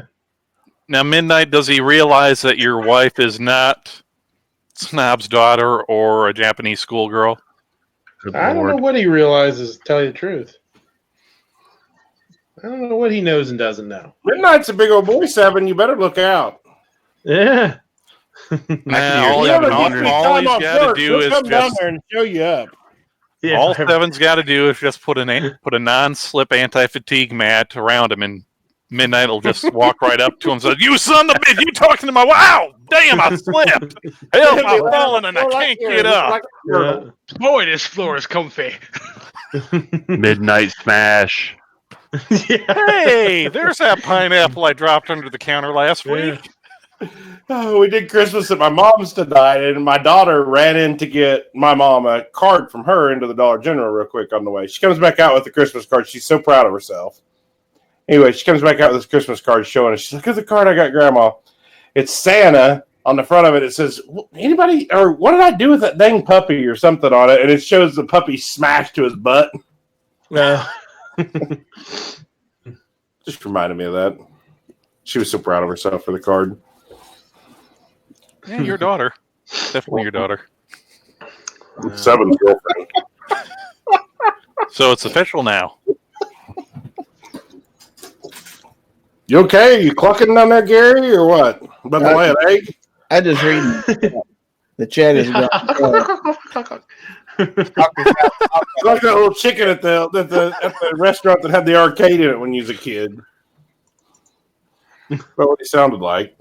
The hell are you Are we talking? talking Oh, about the one Todd? that had like that light, or the lights that kind of chased itself. You had to hit a button. If you hit it at the right spot, the little robo chicken like pooped out of a plastic egg, and that was your prize. Well, the one we had, you just put the 50 cents in and slid it in, and the chicken spun around and bok, and all of a sudden an egg came out the chute below it. I have no damn clue what the hell you're talking about. I cannot believe you've never seen those. No. Well, you got to remember, Snob also eats fudge from a place called Uranus, a place which I constantly, every week, tell people not to eat from, but no. I have never been there. Where's Jumpy? Jumpy will tell you otherwise. About chicken eggs or eating fudge from Uranus. Eating your ass. I didn't say that. I said eating fudge from the Uranus Fudge Factory, Oh, which is she a real said- place. Don't get She technical. says, tell your story about cards. And I was like, what are you talking about? And she said, the type of cards you usually get me. So years ago, I got this. I got her a card. I don't remember what it was for, if it was Christmas or whatever. I got her a card. And Don't buy anybody cards. And I don't remember what it said. It was nice. I liked it. You know what I mean? It was like a nice card.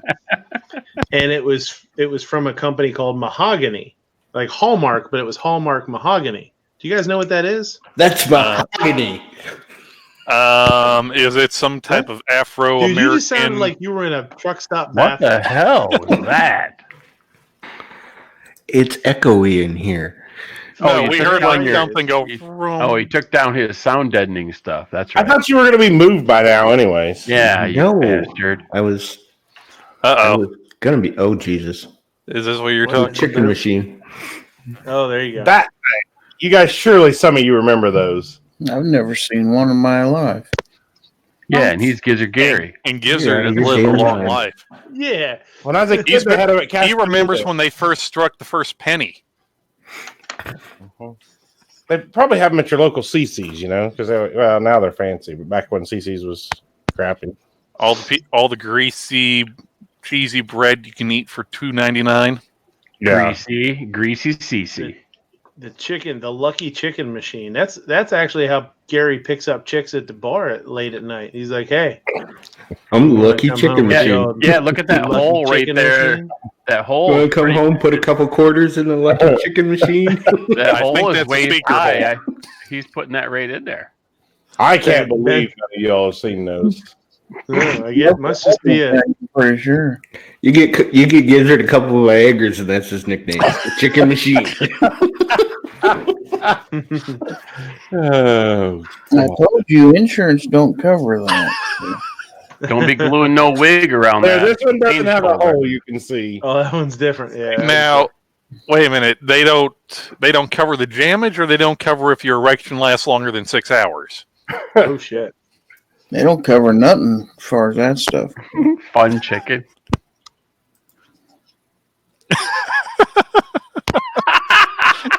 Yes, right.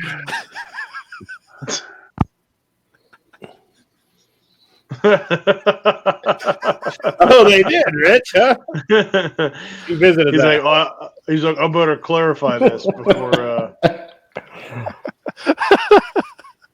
Well, Rich, why couldn't you have both? He said, I better clarify this before people think it was an egg machine. He's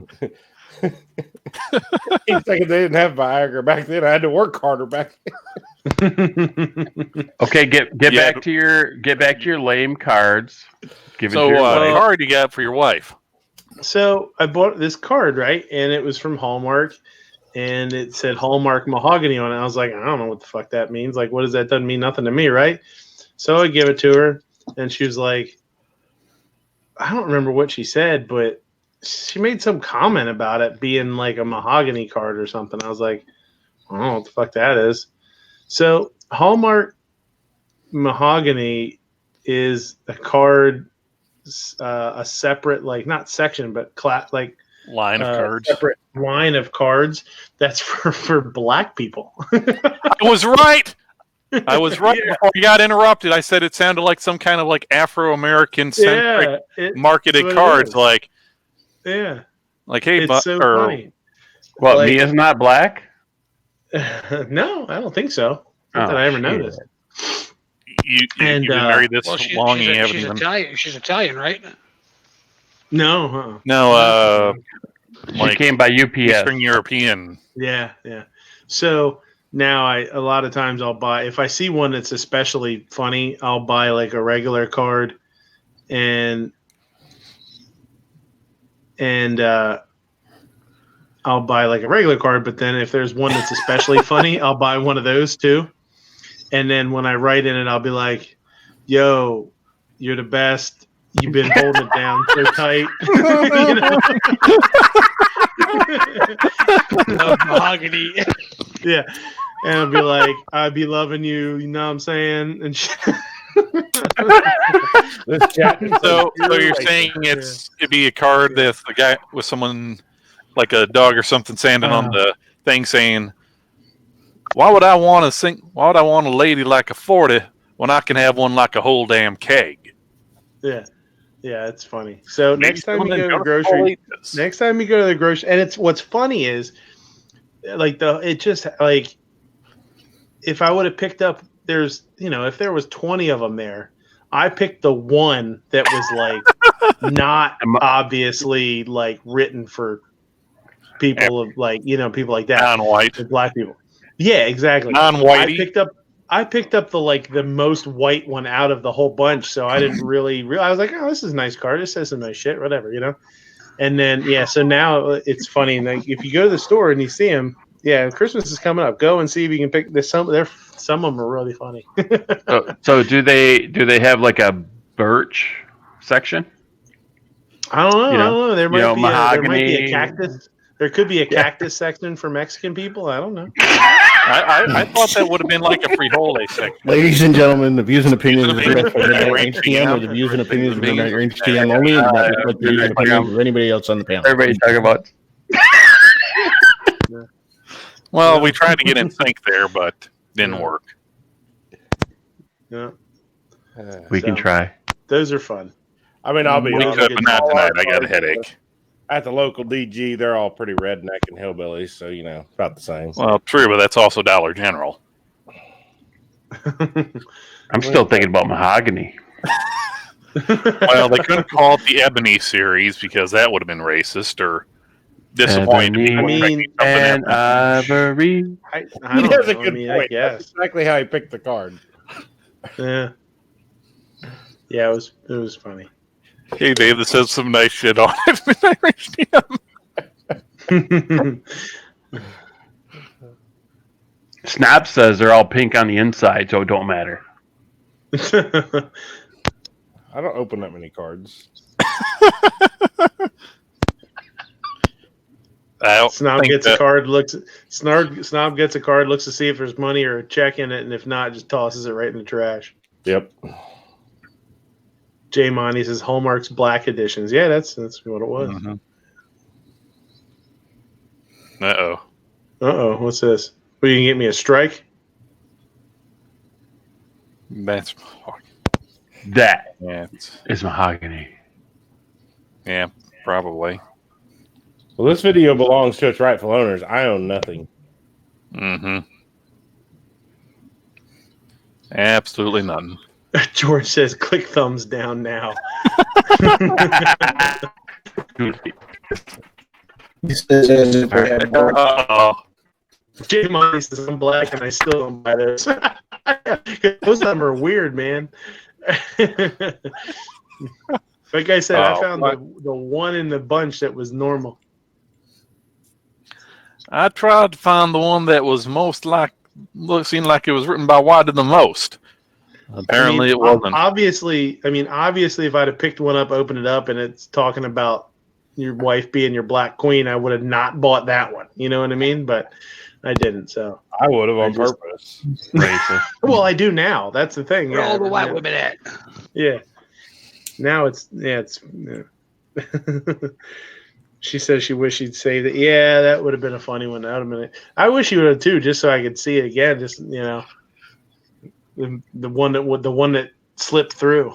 But she didn't save it.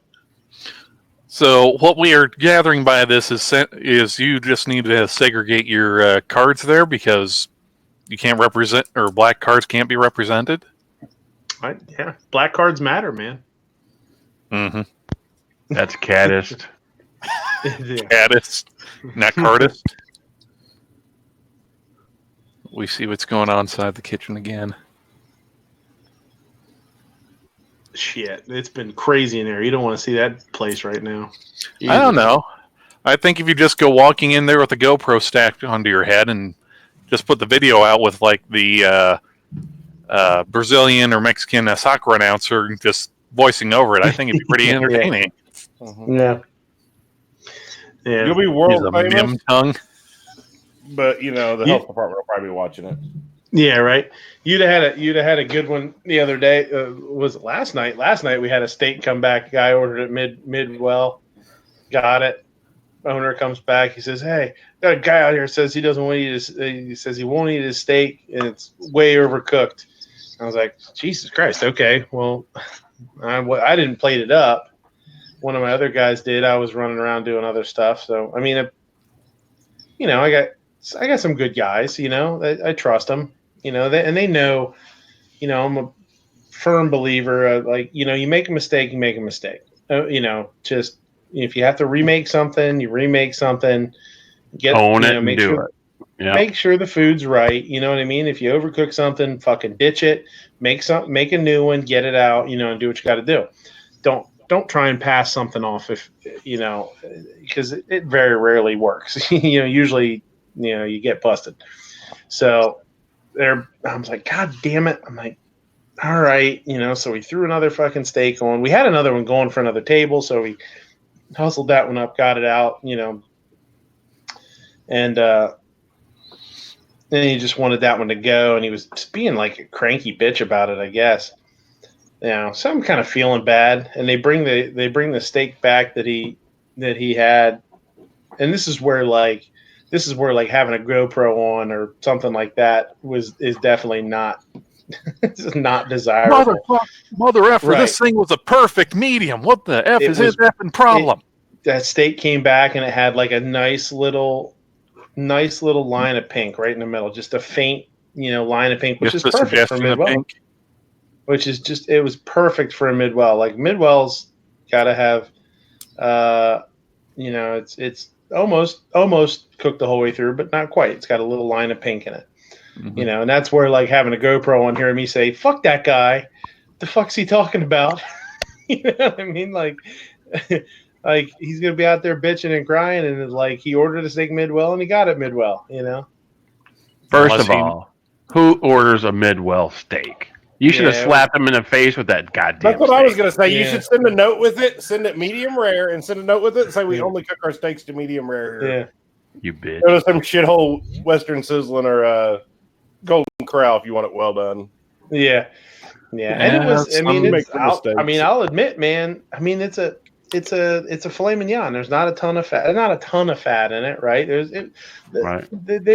Okay, so it was a filet, not like someone ordered a ribeye or a New York strip, and it just was like, oh yeah, okay. Yeah. So it's and when it came back, I was like, yeah, that looks like shit, but it is what it's supposed to be. It is what he ordered, Mm. Yeah, but bullshit. Well, so you just had a different concept of what Midwell was done, or it's like I have had one steak before that was Midwell and it came out mostly pink. Yeah, like I don't know, wherever he normally goes, maybe they undercook the damn things or something. I don't know. You should have sent a bottle of ketchup out there with it. We had wait, was it him? There was one that got ketchup that night. Jesus And it was on Christ. that ticket. It was on that ticket, and I bet you that was him. I'm going to kill myself. Yeah. They sell, yes, gee, they do, but it's kind of like not really a seasonable item. It depends on whatever gets flattened out in the parking lot. They call it bacon at the Waffle House. No, that's the stuff they scrape up, Possum. not We the stuff also that's had actually flattened. We also had another one. Somebody else got a something weird on a steak too the other day. I don't remember what the hell it was. Something like that. They Chocolate wanted sauce. to. Yeah, not quite. What's going on, Rich? Nothing. Came in here to defend his glory hole comment. Nothing. No. Uh-oh. Defender. Oh, you No. coming in here to Defender of defend the your- glory hole, Mr. defend Rich his White. glory hole. Yeah. Speaking of racist, here's Rich White. We've been He's talking medi- about race tonight. Yeah, we've He's been talking about medium race. well. I did make a Muhammad joke in the comments. You said Muhammad though. Moo.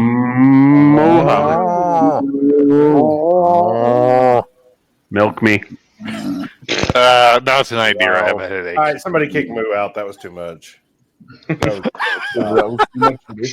Snob's had his fill. You know, he's all. He's had his fill of moo milk. Oh, yeah. See his mustache? That's why he's got his camera off. He can't grow facial hair. He's Indian. Oh wait, he doesn't have his card, so he can grow facial hair. Damn it. No, we have to say no. Waiting, and eventually load. Hello. Bueller. Actually, guy that comments, a little bit of horseradish with steak is pretty good. Yeah, horseradish with like a horseradish mayo or roast. something like that. Yeah. That's like horseradish sauce, Mm-hmm. or just maybe a little, just like a thin grating of like raw horseradish. If you really like it strong. Boob Sweat says a good steak doesn't need sauces, but I do like A1 to tingle my tongue. No, That is so you're wrong. uncomfortable to say. You sir are the tongue tingler. Are you related to the paint tingler? Is that why your tongue's tingling? Tongue tingler. I do like A1. That's like a guilty pleasure. I like A1 sauce. I like do it on too, burgers, but I'll eat too. a steak. If it's a good steak, I'll eat it without A1 by far. Oh, But sure. I You love know, it on a you know what pork A1's chop. good on? Put Yeah, the A1 on a dumpster. brat. On an Yeah. egg? Put it on a brat. I mean, Yeah, A1's you- pretty good on an A1 Thick and Hearty burger from Whataburger too. Just saying. Mm-hmm. Yeah, Red Robin. A1. Red Robin does a burger with A1, and if I'm trying to remember what else is on that burger, I think it's like it's A1. It's got like fried onions, and it's on like an onion roll or something. Really good. It's pretty. Yeah, good. what was it Hardee's used to do? I think it's like their steakhouse burger or whatever, where it had like the fried onions and then some. I don't remember really what the sauce was. It wasn't like a steak sauce. It was almost like a flavored mayo. Mm. Yeah, Burger King used to do a steakhouse soft burger that had A1 on it. It wasn't too bad. Mhm. Kinky says the Whiskey River barbecue burger. That's a good burger. Yeah. Yeah. Red Robin does a good job as long as you can get them to not cook the shit out of the burger. You know. Yeah, have you tried their fish and chips at Red Robin? They're pretty good too. Yeah, you know, the wife used to get that when we went in. I mean, having like a little guy, you know what I mean? It's just one of those places you go and, you know, it's loud and you don't have to worry about your kid and stuff like that. So And they give him a balloon. I don't have to worry get a about balloon too. Right. my little kid making all the noise. Those kids over there are making enough noise to drown him out. Right, yeah. Why teach my kid manners? Yeah, I'm right. sorry, man. Yeah, for I'm sure. sorry, man. Well, no, I mean trust me, man. We get kids into the restaurant every once in a while, and some people like to let their kids run around, and it's like, come on, man, you know. But she used to get the fish and chips, and the last couple times we were in, the last 2 times we were in, she didn't even want them because she wasn't happy with them the times before. I'm easy, man. I'll eat anything. You can screw it up pretty bad, and I don't really give a shit. I might mention it, but it's not enough to make a big deal about it. I like to let them. I'll let places know that something was wrong. I usually still eat it, and I'm not pissed off, but I will let them know just because. I mean, manager and owner should know if things aren't coming out perfect, you know.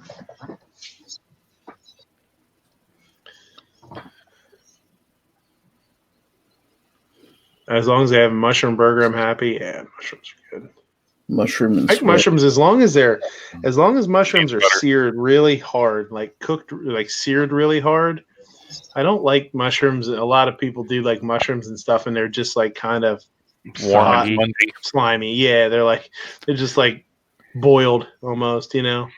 See, I can eat a mushroom any way in the world. I don't care how it is. I got a Raw mushroom. That explains yeah. a lot. Yeah. I love mushrooms any way in the world. So, and that what you're explains saying the is you need to get a cast iron skillet. You need to get it to where it's glowing red hot, and then just dump a mushroom slice on there until it to where it just kind of goes boom, Burst in flames. Poops. Yep. Yeah. I tried a sheep burger a couple days ago. Tasted real tendony. Well, tendons aren't good to eat. Yeah. No, but it does provide essential roughage. Well, he should have killed it first. Yeah. Yeah. Fried stuffed mushrooms. Yes. Yeah. That's a good way to go. Mm-hmm. I want mushrooms. Now I want mushrooms. God damn it. Good mushroom and Swiss burger and A1 sauce. I'm in heaven. No, Yeah, crab that's stuff how we mushroom. do our. That's how we do our Wagyu as a mushroom and Swiss. Good stuff. I don't know. I've grown kind of partial to the fried onions and peanut butter since I was in Tulsa on a burger. I'm not never had that. brave enough to I've try had- peanut butter. I had a burger with peanut butter and raspberry jam on it one time. That was good. Just a Were real you in thin. Canada by any chance? No. Yeah, they do weird stuff they got in Canada. They put burgers on donuts. Yeah. Oh, the Well, Krispy Kreme buns. Yeah. That's how we ended up with Hawaiian pizza. Was Canada? No, seriously. That it started in a guy in how was it, Ontario?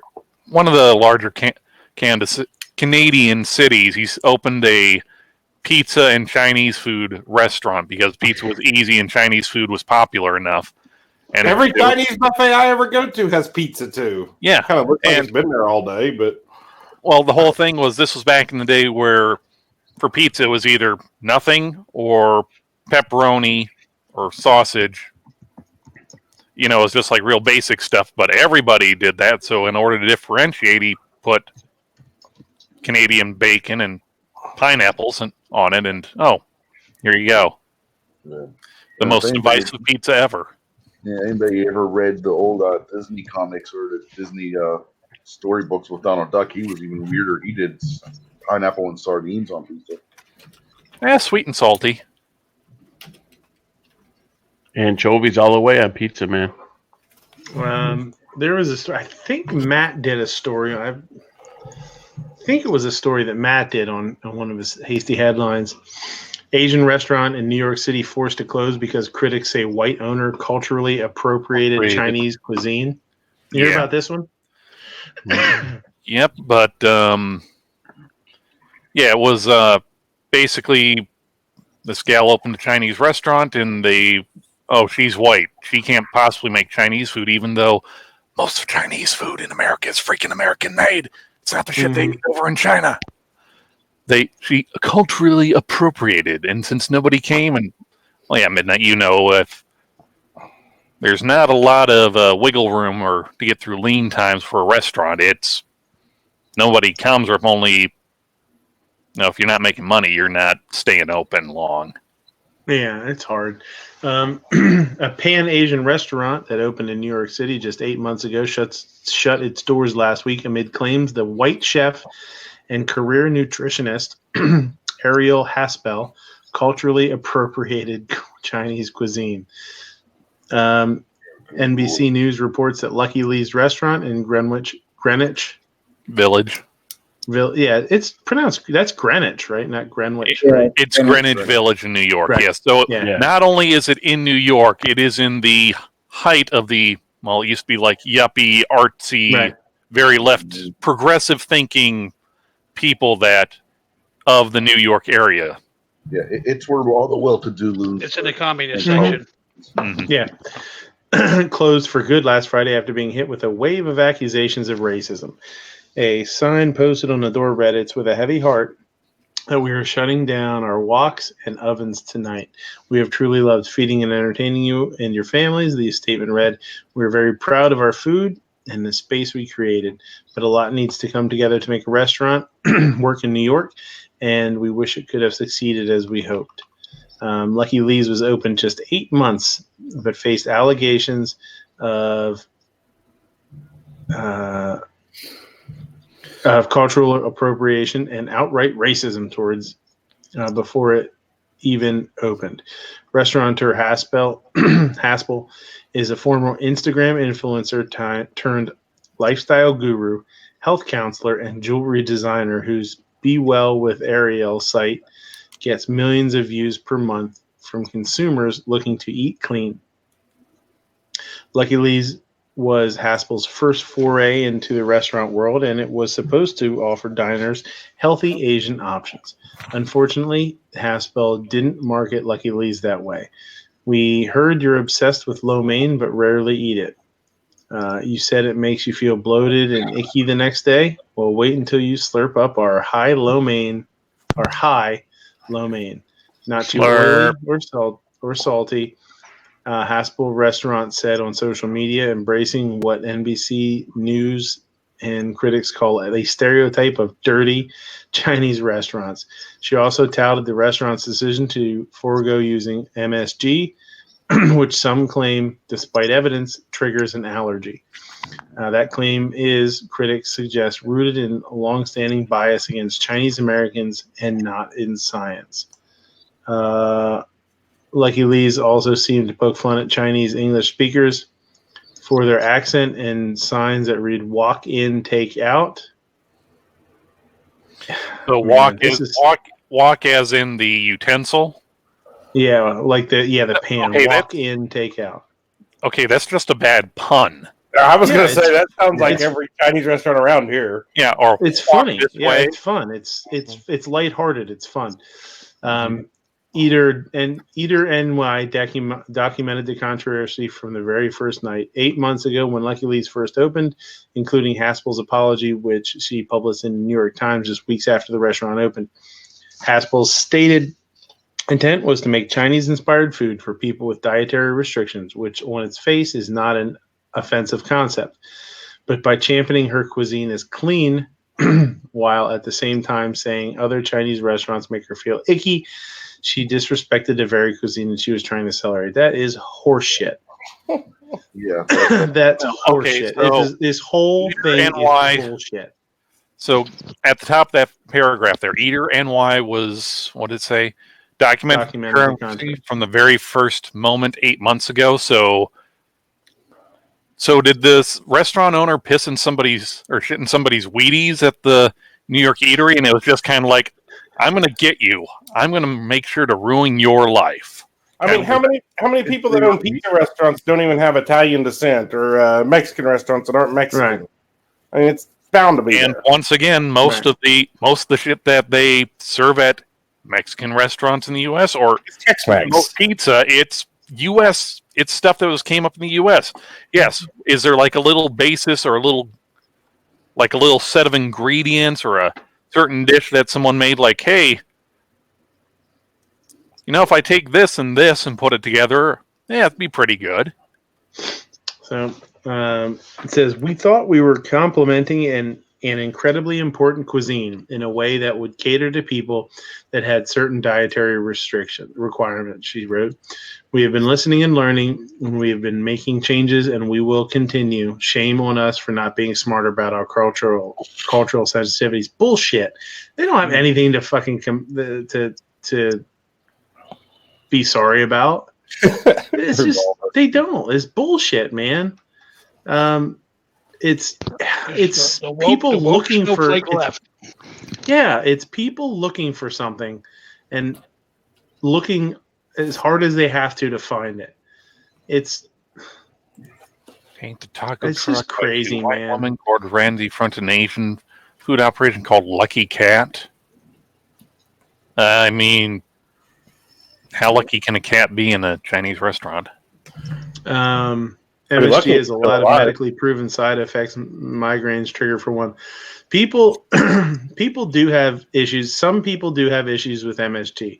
Far less people have issues with MSG than claim to actually have issues, though. Yeah, it's I've seen blind studies. I've talked about this on the show. This was really, really interesting. Two rooms of like 30 people each. Said they were going in with and eat food that had or didn't have MSG.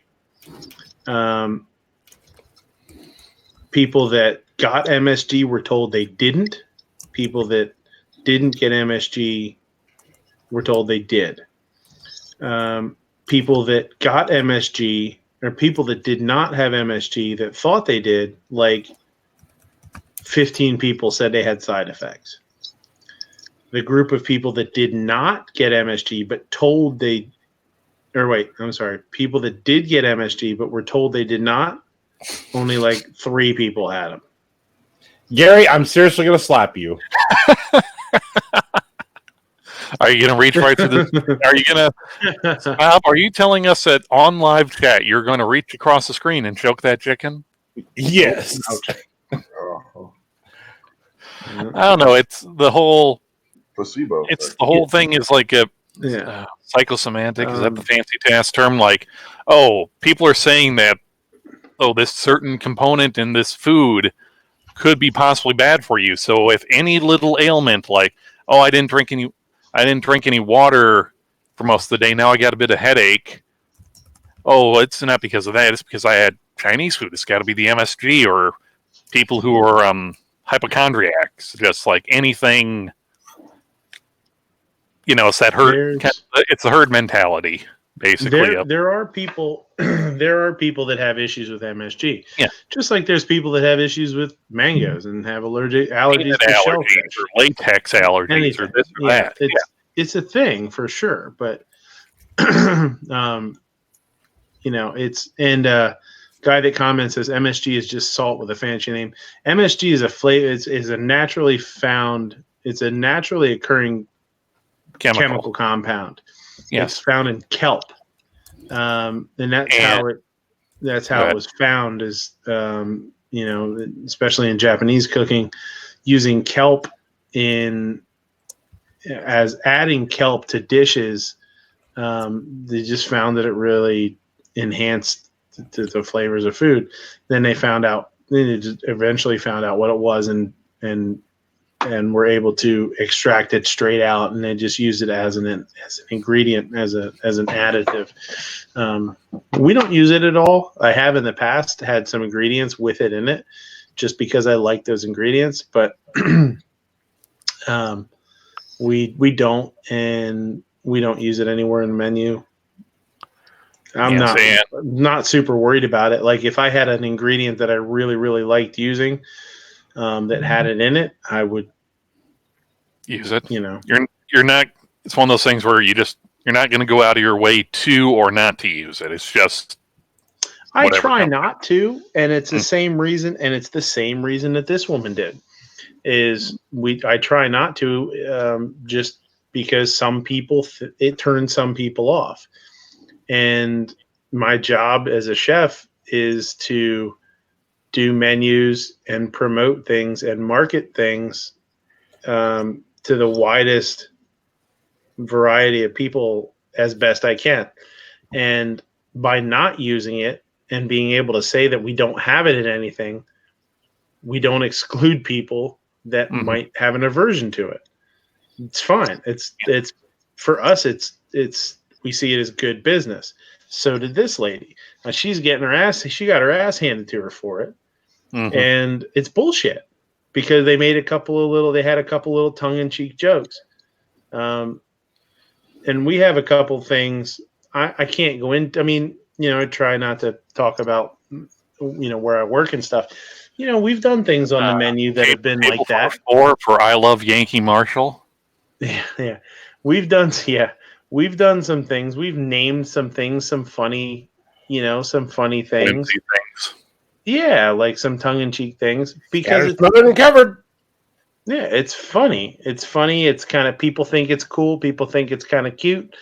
The same kind of thing that just this lady had trouble with. I think it's bullshit. And I don't think it's right. And she had from what it seems, has really good intentions in the type of food that she was trying to provide. And yeah, did he just say he markets to the whitest variety of people? No, but what's really funny is I have had Asian people laugh when they they'll ask if the chef is Korean or something, and they're like, no, just a big white guy. Mm-hmm. I've had people ask me out to the table that were Japanese or Korean or something like that because they wanted to just tell me that they really liked everything and whatnot. But it's funny, I'll come out and they'll laugh. They're like, we did not expect to see somebody like you walk out. And I was like, no, probably not, right? Yeah, because they ordered a Monte Cristo and it was a total hunk of junk, and they're like, we expected a big white guy would have made this good. Come on. Just a pile of ingredients. Yeah. Mm-hmm. Yeah. The one mistake that woman made, she opened that restaurant in New York City. In Greenwich Village. In Greenwich Village, where they have the most brutal food media on the planet. Yeah. They're going to tear her apart no matter what, just because she named it, gave it some Chinese-sounding name, for crying out loud. It doesn't matter what the food is. Those people are so woke that they can't pull their heads out of their own asses to see what the hell's actually going on. It's just like Glimtech was saying earlier, man. There's people out there that are just dying to be offended. Or they're so snowflakey. There's people out there that are they walk around all day long thinking like, okay, how can I be offended next? Oh, there's something that can offend me. Oh, I'm going to jump onto that. I'm going to jump onto that, and I'm going to get on my blog or that and get confirmation and praise and acclaim and the attention I didn't get from whatever by being offended and just using this facade of righteous indignance. They're absolutely not offended in any way. Was the person who started this offended? They were an attention whore, and that's what they were trying to get. The wife says also, icky and sluggish are correct terms to describe how MSG can make you feel, just like tryptophan. And they weren't even describing that. She was describing it that way because of the heaviness of a dish, too. They were talking about lo mein, which is a big pile of noodles and a sauce that's usually pretty rich. Got a lot of salt to it, a lot of soy to it, sodium, not salt, but sodium. Usually it's kind of sugary and sweet. And it's just like eating a big, huge, it's usually just like somebody that, would go for a different kind of pasta dish or something. Like, I don't want a big pile of fucking spaghetti and meatballs. I'm just going to get, I'm going to get something a little bit lighter. Angel hair pasta with a little bit of oil. Yeah. Yeah, something. Yeah, like a little garlic sauce or something like that. Gizzard says we had people from Somalia who were relocated in nearby towns several years ago, and the idiots around here kept calling them Samoans. Somalians. It's like, Jesus Christ, people, they're Somalians, not Samoans. Hey, why don't you? Hey, give me some of them Somalians. I'm starting not to like Gizzard because I feel like he's directed all this at me in the way I talk. Talking about my people. People mispronounce shit all the time and think they're doing it right. Gizzard just cannot stand ignorance. Why do you think he became a telephone operator for a tech service at the nuclear plant? The kid in the classroom, or anytime somebody wrote something on the board and they misspelled it, or they held their hand up and pronounced a word incorrectly, I was always the one to correct them. So I'm that. No, you're that asshole. I'm that guy. and Gizzard from way back in the classroom. Hey, you dumb bastard! That's not how you spell that. And then they didn't see Gizzard for 3 days because he got locked in that kid's locker for 3 days. I just get pummeled a little bit out on the playground, yeah. And then they played dodgeball, and Gizzard seemed to get teeth knocked out when they played dodgeball. Time or two. Anyway. Matt Sexy says, How do you deal with rude people at work? Okay, you mean rude customers or rude employees?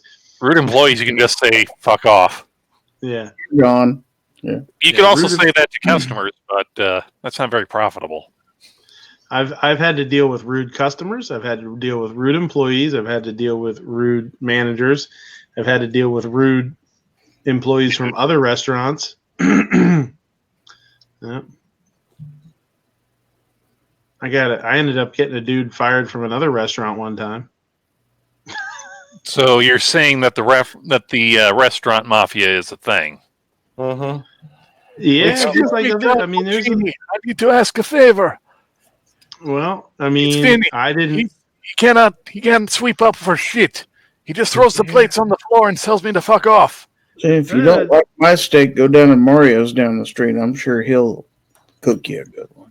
I had a was a server from another restaurant come into our place and said some real asshole stuff, and I went About over where you worked, or about where you were, or about your place? about me personally, Oh, and I left. I had like a towel and pair of tongs in my hand, and we weren't super busy, and I threw them down. And I was like, "I'll be right fucking back." And I stormed out of the place, went into the other restaurant, and I grabbed but I knew the chef. tapped him on the shoulder, saying, "Hey, bud." And I said, "Hey, come here." And he said, "What's the matter?" I said, "Do me a favor. You tell that motherfucker over there I never want to see him in my restaurant again, ever." And he's like, "What the hell happened?" I told him what happened. He's like, "All right, man." I was like, "I gotta go, man. I got a ton of shit going on." So I went, and then the owners, he must have told the owners, and the owner's wife came over late, like an hour later, and she asked for me. And she says, "Hey, I just want to apologize. I heard what happened." He's like, "He's not working for us anymore. That was uncalled for." I was like, "Oh, I appreciate it. You didn't have to do that. I mean, I'm not trying to get the dude fired, but You just tell was them what pretty you pissed. And the Midnight was so hard up for help, he hired the dude the next week. yeah. So do you have his number on you or no? Short of servers, right? That's He weird. You tries must have this been. all the time. Every time they're short-handed, he tries the same stunt, trying to get it to work again. Yeah. He was in, and on his way out, he called me an asshole to one of my servers, and then that server told me, and that set me off. I was like, You "Oh, must fuck have been this really guy." pissed off because you don't like confrontation. I don't like. Yeah, it was just he caught me in the wrong day. Yeah, for sure. Yeah. It was the same day the guy sent the steak back that there was nothing wrong with. Midnight smash. Covered in ketchup. I tried to moisten it back up by dunking it in ketchup, and it didn't work. Waste. It's like someone complain. You send them out a nice steak that's been sitting for about a minute. It's already got a nice pile of juices. They send it back. It was too dry. Yeah. Boob Sweat says, "I used to work at a restaurant called the Pasta House, and they used to call a margarita an Italian stallion. Cultural appropriation, anyone?" Yeah, man. Hey. Yeah, you're culturally appropriating pasta from the Chinese, the margaritas from the Mexicans, and I'm pretty sure your last name ain't Balboa. So They're just trying to suck all the fun out of the world. So Yeah. Midnight, if you were at a restaurant and you had the choice between Mongolian glazed short ribs or the tea smoked duck breast, what would you take? I Ribs. don't know. I do love duck. I like the duck. Larry. I've had I may duck or may once not be before. looking at your menu.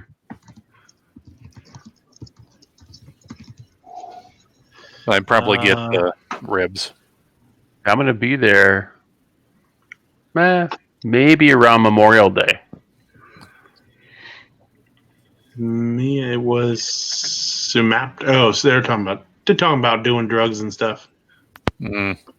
Drugs are bad, okay? Don't do drugs. Drugs Unless are it's bad. alcohol. Mhm. And you're over 21, in which case it becomes very, very necessary. It is if you hang out on this show.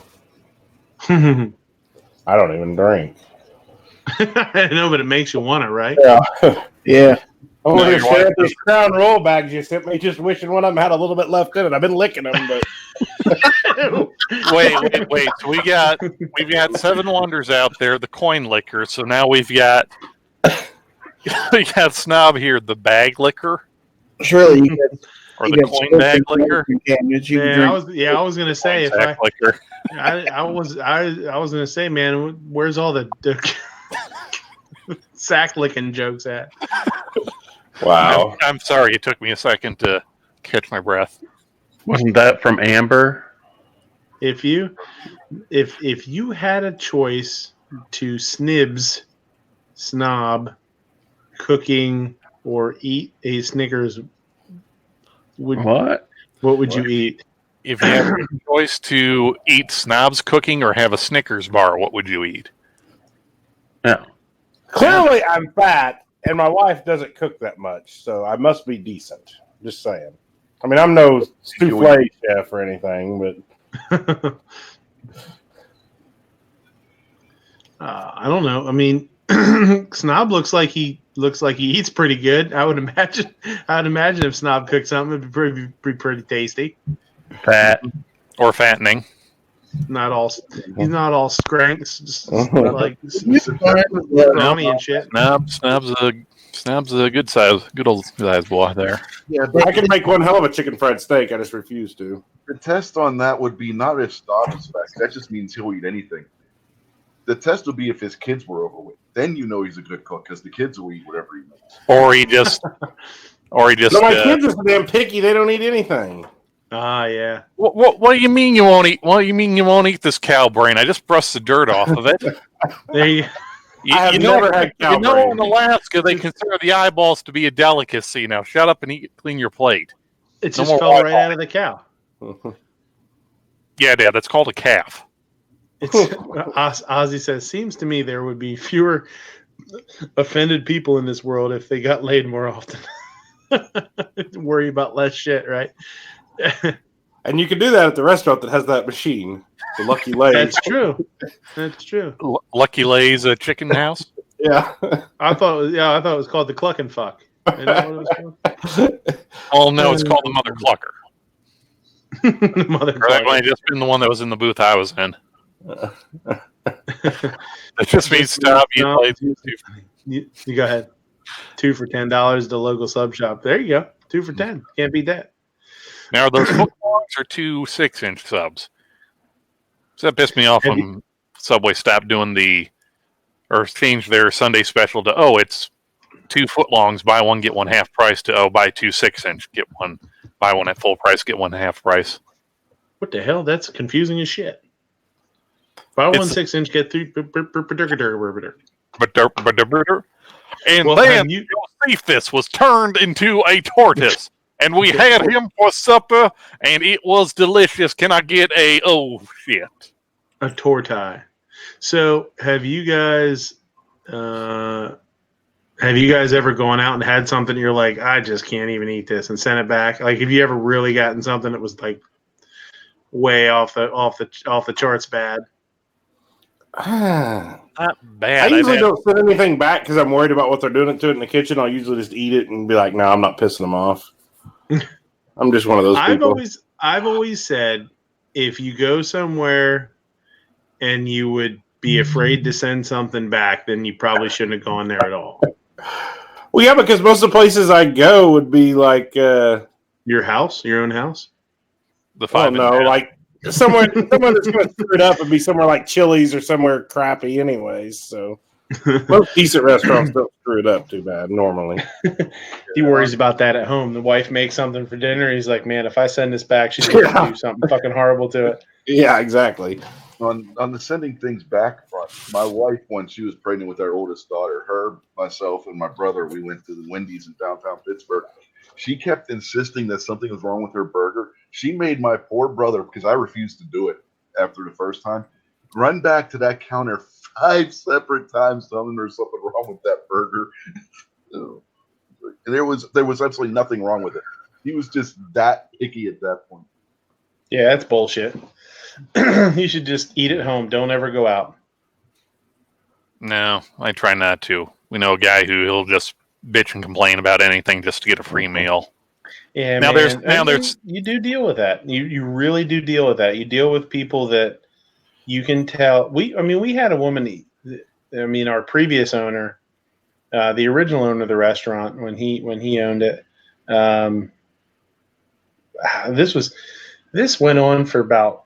She came in twice a week, maybe. I mean, she was a regular, twice a week or sometimes for lunch once and once for dinner or just like cocktails or whatever. But there was a string of like 5 times in a row, which would have been over the course of like 2.5 weeks, maybe, or something, where every time something was wrong. The drink wasn't made right. And then the apps took, the app was something's wrong with the appetizer. And then the dinner didn't, I don't know, it's just, I don't know, something's wrong. I don't know. It's just always something. And like the 6th time like the 5th or 6th time in like 2 weeks, the owner going out and she was just like, you know what, like, maybe you should eat elsewhere. Maybe you should try somewhere else because we really must not be up to your standards. Mm-hmm. And he wasn't like a dick to her, but he was a dick to her. You know what I mean? Like he said it in a way that was. You say it real nice, but he's really like twisting the knife kind of thing. Yeah. And like, it was just like, we must not be, up to your standards, and maybe this isn't the place for you to be. I think that's what he said. He said something. I mean, he told me, I wasn't there obviously, but he said, maybe this isn't the place for you. And she never stopped coming. She continued to come. She still comes. She doesn't bitch anymore. I think somebody just needed to acknowledge it and let her know, like, hey, we're not going to be giving you free shit all the time when there's nothing wrong with it. We see what you're doing, I legit feel bad when a restaurant screws something up. And I mean, you can tell when it's a complete accident. And you're like, no, I'll pay for it. And they're like, no, we're taking it off the ticket. And it's like, well, you fixed it and made me a meal. Why would you take it off? Right. And a lot of people don't think like that. And that's what we always try and do too is if something's wrong, we'll make you a new one. Right. If something's wrong, like you don't like a dish and you want something else, that's when you start getting into some weird territory with customers, because some people order things and we had a dish Saturday night that has chorizo in it. Somebody ordered it, ate like a third of it, and then they're like, is this sausage, or what is this? And they're like, oh, it's chorizo. They're like, oh, I don't eat pork. Well, it's on the menu. It says it in the description of the dish. And if you don't eat something, one part of our server's spiel at the table is, please make us aware of any dietary restrictions or allergies that you might have. We say that, our servers say that to every table. And this is why, to try and nip this shit in the bud. And people still don't do it. They don't read the menu. People are like, oh, that sounds great. I'll have that. And all they do is read the heading. I'll have the salmon. Oh, salmon, I love salmon. Give me the salmon. And then they get the salmon and they're like, oh, I don't like this sauce.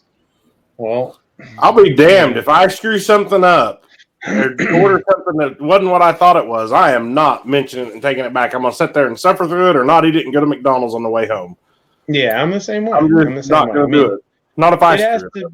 It has to be pretty egregious for me not to be able to deal with it. Now, I will say, like I said earlier, if somebody screws something up, they overcook it, they blow a temp, right? Like I order something mid-rare, it comes out like medium or maybe, even a touch more. Like if it's good, I'll still eat it. I don't give a shit. But I will let them know, hey, man, that was a little bit over. Just let them know, and it's not to make anybody feel bad or try and get anything free.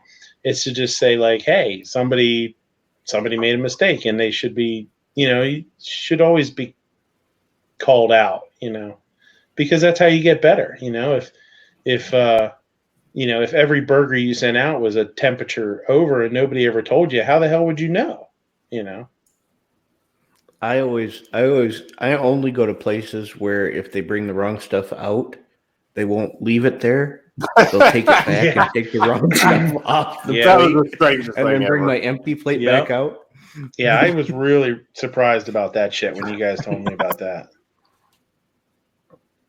Yeah. I mean, if you're going to charge somebody, I think, and that's the thing, and that's okay, it depends on your demographic too, because if you're a bunch of guys, right, and they make, let's say you guys all order burgers or something stupid, like 4 of you order burgers, and when it comes out, it's 3 burgers and a dozen wings, and you're like, oh shit, I ordered a burger. If they rang in wings by accident, let the damn table have the wings, you know?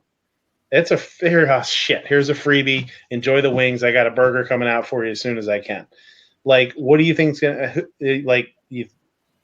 You know, the dudes are gonna be like, all right, sweet, we got some free wings out of it. You know what I mean? Pink, I don't think that's how that works. So if I go into Midnight's place and tell the waiter I'm allergic to small portions, I get a double plate for free. Yeah, that's how it works. We'll get another plate. We'll give you an empty plate, sure. Now, Midnight, is it going to be like a plate that's actually warmed, or is it going to be like a cold one you guys just pulled off the rack? So it's going to be a dirty one. No, I'm going to snag one of the ones out of the cooler that we use for desserts for sure. Ooh, like the ones for the double cheesecake? Oh, yeah. Ooh. I want cheesecake. Thanks, John Z. You got me thinking about cheesecake at the beginning of the chat. There you go. But that's, yeah, when you guys said about that, I thought that was super weird because that's an opportunity for, like, if you give somebody something wrong, that's at least an opportunity for them to have something to munch on while you get the right shit out there. If you take a plate away from somebody, now everybody else at the table is eating and you got one person staring at an empty table, that's so much worse. 2 people. Yeah. Oh yeah, But it was Gizzard and Snob, so that's all right. Oh well, fuck that. That's who. You see, this is why nobody likes you, Mr. Orange. You keep throwing him under the bus. And I guarantee he was probably eating like right in front of him, like, man, this shit is so good. You know, he it wasn't that he slowed down eating in consideration. It was this. Yeah. Rubbed it in. Just, Shane, your food got taken back. You're like that kid in the paper towel commercial where he's eating the glazed or super messy boneless wings. Takes one bite, licks his fingers clean, wipes them, takes up another bite, sets it down, licks them clean, kind of. Take you a week to get through. You think I take that long to eat? Well, I think if you're trying to torment people whose food just got taken back, I could see you doing that. Or maybe I'm just projecting myself. Fair point. Fair point. I'll tell you what, I can't stand much worse than food being screwed up slightly, like a steak cooked a little bit too much or something. I cannot stand a waiter or waitress that is bad. That is my biggest pet peeve. That will make... Now, bad as in fuck you and fuck your whole table, or bad as in, hi, my name's Stacy, I started here, this is my first day. Well, I will say, yeah, there's a big difference. I'll give you credit in that. Yeah, there's a big difference to me. There's a difference between... Stacy. Yeah, true. There's a difference between somebody that's trying but is not all that great, and there's a big difference between that and somebody that just doesn't give a shit. It disappeared, and you see them standing over in the corner playing Candy Crush on their phone while your drinks are sitting there. I've literally had that happen. Like we had a waitress Saturday who come out and took our drink orders. And she brought them back to the table and said, okay, is everybody ready to order? Well, my daughter ordered an appetizer and then ordered her meal. We all ordered our meals. And the waitress looks at her and said, okay, would you like the appetizer with the meal or would you like it before? Sarah kind of looked at her and said, before? Yeah. Well, no, sometimes they do that because sometimes... Usually they ask for appetizers when they take the drink order. Yeah. This is just weird. Usually they always get it right. This gal must have been fairly new. Yeah. And there's another thing that's rough too is, and I've said this before, people that take out frustration or don't tip a waitress or a server, shouldn't just say waitress, is server, for mistakes that aren't that server's mistakes. You know, if you come in and you order a steak and your service was great and your steak was overcooked, that should not affect that server's tip at all. No, I agree. And a lot of people will do that. They're like, the steak was overcooked. Fuck that. Here's 5% or something. And that's really wrong because that's not at all what tip is supposed to be for. You know? Yeah, if you have a good server, then you mention that to them, they'll get it fixed for you. They'll take care of it. Sure. Or if you say, you know, don't worry about taking it back, it's just, you know, when they say, how's your steak? You say, it's a little overdone, but I'll eat it. It's fine. They will go out of their way to take care of you normally if they're any good. Well, too, and and they know it affects their bottom line. They'll be back there bitching at all sorts of people. Mm-hmm. You overcooked the goddamn steak, you idiot. I feel like he's heard that before. Yeah, maybe a time or 6. Yeah. I'm trying to remember. Back in the days when they still got the reception for it, used to listen to public radio every once in a while, and they, I don't remember what the hell it was, like one of their story times or whatever. And this guy was talking about working as a waitress or server or whatever. And her whole thing was, what was it? For the cook, don't go up and say, hey, you overcooked this, or hey, dumbass. It was kind of like, oh, hey, I mistook their order or misunderstood when they say, could you please throw this on the grill for another few minutes or something like that. I don't know. Random thought popped into my head. Yeah, I mean, there's issues that are easily fixable. I think people are not all assholes? people, obviously. There's some people that are just not. They have it in their head that if anything is wrong, it's a big deal, and I'm just not that kind of person, and it's hard to deal with those kind of people. Guy that comments says, "Is it messed up to say tips should go to the cook?" It depends on how that cook is paid. I mean, you can tip the cooks.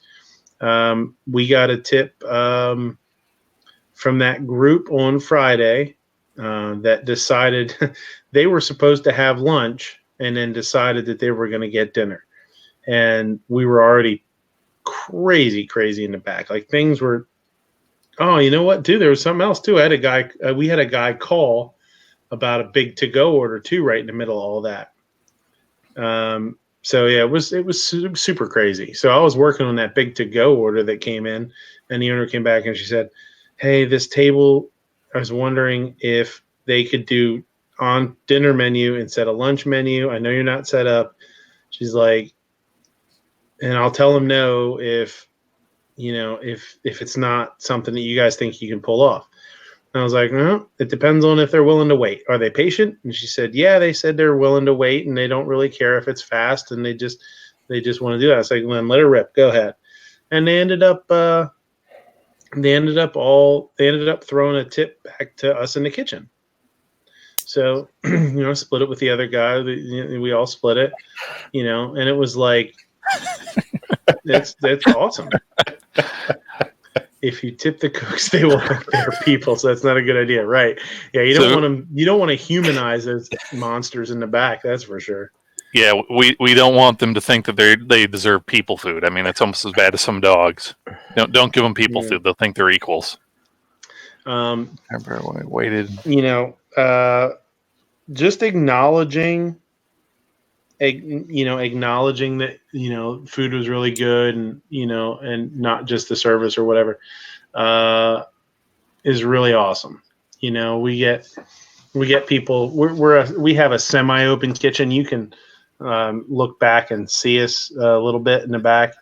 And I've told people before, if they ask for me to come out, as I've had people ask for me to come out, I was like, oh, the chef's not busy. Can you send him out? I like to, tell them how great everything was. And if I can, I go out. If I can't, I can't. Some days are just really busy.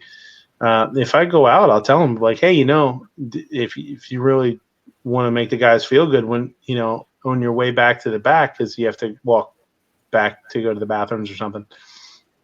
I was like, if you go back that way, just poke your head down in and yell to the guys in the back and tell them how awesome everything was. That's a killer. It's a killer thing to do, man. You know, if you can see cooks in a Pop your head down there, yell, work faster. Yeah. If you work in a place where the cooks are, or you could have contact with the cooks, just let them know, man. Let them know that something was really good. Oh man, that was an awesome burger, bro. Thanks. You know, give them a little motivation. It's important. You know, $5 is awesome. $5 is killer. $5 might pay for his parking for a couple hours or something like that. But if you're not willing to do that, or that's not something you want to do, you know, words are free. Do a lot of motivating with just telling people that they're doing a good job, you know. I come out with, like Chief Ramsey. Is that like a Native American guy that I've never heard about? Whoa! That's cultural. That's racially Culture appropriation or something. That's cultural. Not all chiefs are indigenous people of American. Hey, I don't have my card, but I can say I'm offended. I know I've made I've made bison meatloaf on the channel here, but that doesn't mean I'm Native American. Jeez, George. No, it just means you've got access to culturally appropriated meat. Pink says, "My luck. I'll poke my head back there and get a knife thrown at me. You might catch one by accident, just in case. Sometimes things go flying around in there." Travis turns around and says, "That's what you get for making fun of my Monte Cristo." This isn't. George says, "This isn't a buffet. Use the cocktail stick." What the fuck does that mean? So they finally gave you your spatula back. Yeah, my flip. Night strudel's here. My good one. I'm like SpongeBob. You get that good one. One with the port and starboard. Oops, I typoed. I meant chef. Yeah, we know that, but I still don't understand that this isn't a buffet. Use the cocktail stick comment.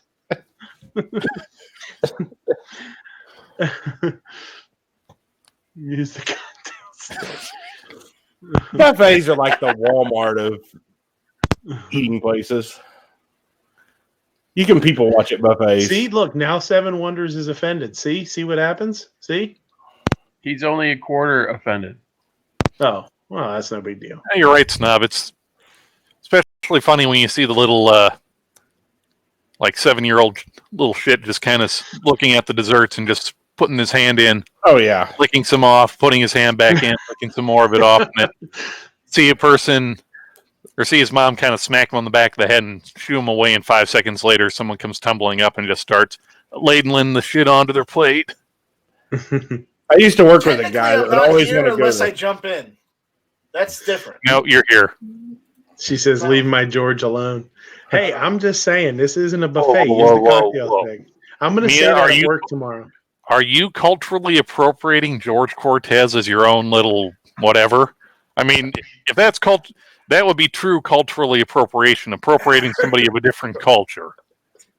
His real name is John Smith. Just like, nope, you're mine now. I've appropriated you. His real name is George. Just FYI. George.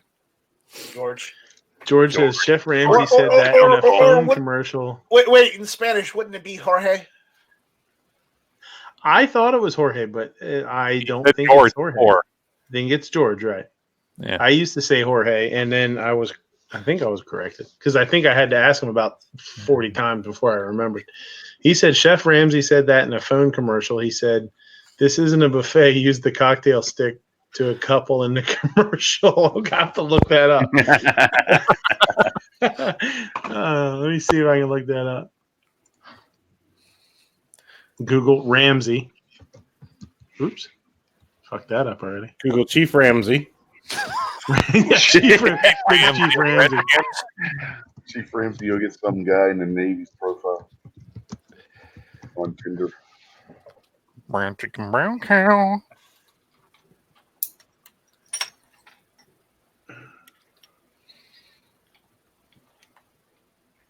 Oh.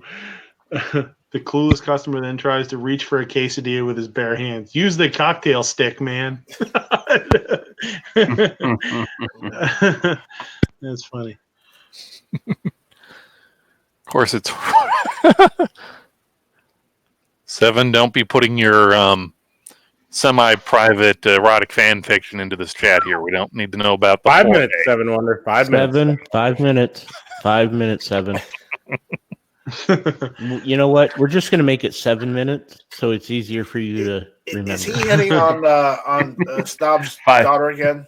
No, 5 he's Wonder. hitting on George. Oh, he's hitting on George. Well, Plus, we Yeah, we have not done the mandatory 7. Your 7 minutes of silence starts now yet. Boopsweat says, in my head, I always say Jorge. Me too, as I worked with a Jorge. Actually, I worked with 2 of them. So I always, whenever I see it, I want to say Jorge.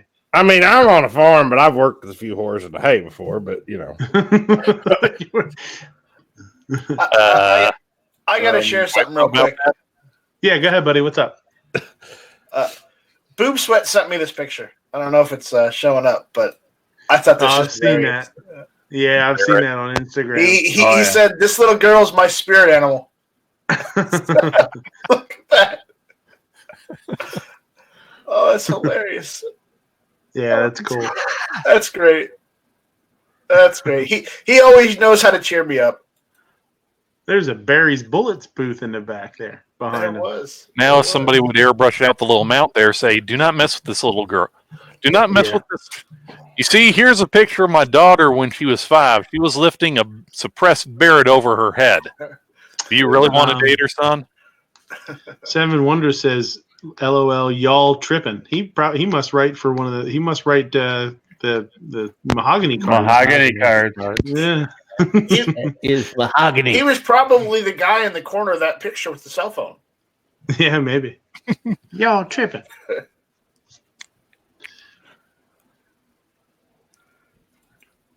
Like George in Spanish sounds like Jorge. Yeah. As I said, it was Jorge.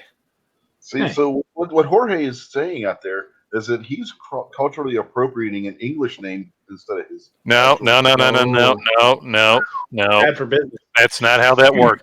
That's for both. Any Western European or some of the lighter-skinned North Africans, you cannot culturally appropriate from.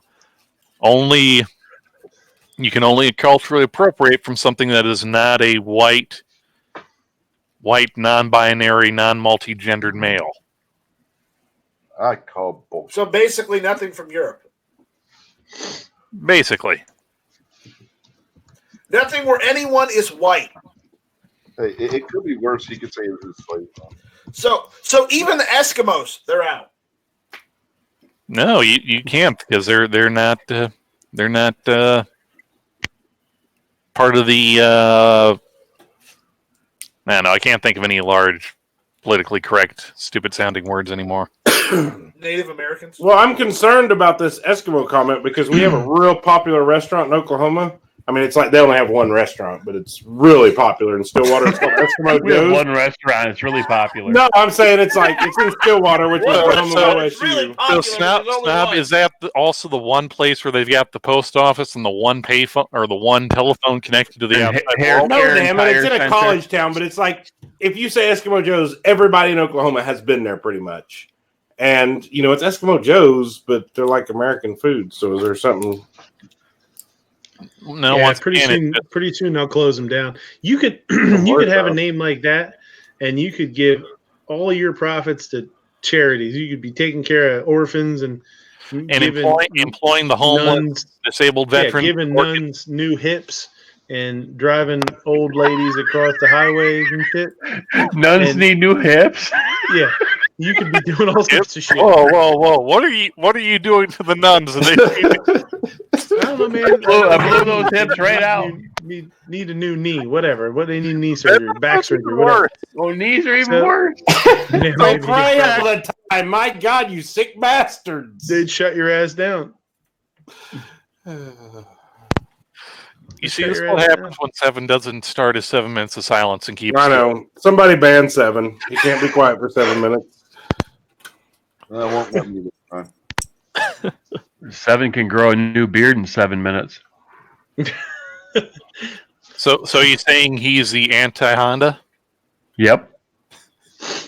He's apparently not Native American, right, Night Strike? We don't go there. Wait. Do not make pronoun- fun of the man with formerly the proudest beard on gun channels. I still have half of it. Yeah, but half of The most left or the proudest right beard half? I mean, The other half. After everybody said I should trim it and I should make it look nice, I've been keeping it nice. God damn it! What do you want me to go back to? Having the beard of The neck beard. We'll say it. The neck beard. Language, you son of a bitch. The beard of knowledge. and He wisdom. cut the other half off. He cut the other half off and through an organization called Beards for Bozos. They send it to E Honda so he could glue it to his face. No. I sent it to the beard hair to a place up in Pennsylvania. They make wigs for certain I think it's wigs for Nice. chefs. Nice. Covers for chefs. Covers for Chefs. Yeah. So He sent it to a Toupees for place that travel. makes merchants. So the guy that comments has a very reasonable and important question about Eskimo Joe's. Do they serve Klondike bars? I don't believe so. Klondike bar. They make a damn good burger and cheese fries, though. If they don't have, what would be worse is if they didn't serve Eskimo pies. I mean, Eskimo Joe's, you don't have Eskimo. Hey, there's Clint. Clint's out there. He says, "Yes, we want the Gimli beard." Gimbley. Well, didn't Gimli braid some of it? I don't remember Night Strikes being braided. Coulda. That's his back hair. How do you know what Night Strike's back hair looks like? Don't ask, don't tell. Come on. All right. Fair enough. Okay, that's enough of that. I'll be good. I won't make fun of Night Strike intentionally until the end or until the outro. I'll send you an email. I'm gonna send one right now. Uh-oh. You'll be hearing from my beard's lawyers. Oh, Whoa, wait, hold on. Those are lights, not lawyers in there. It went to spam.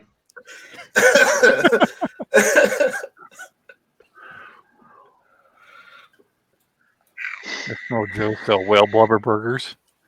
That's illegal. I thought you were going to eat whale blubber. Not in Japan. Not in Japan, but that's. Oh, she'll be eating blubber. They're the only country left. Japanese restaurants, come on. They're weird people. They're really weird people. Yeah, why do you think Seven likes them so much? Ooh. Uh-oh. Shots fired? Anthrax in the mail.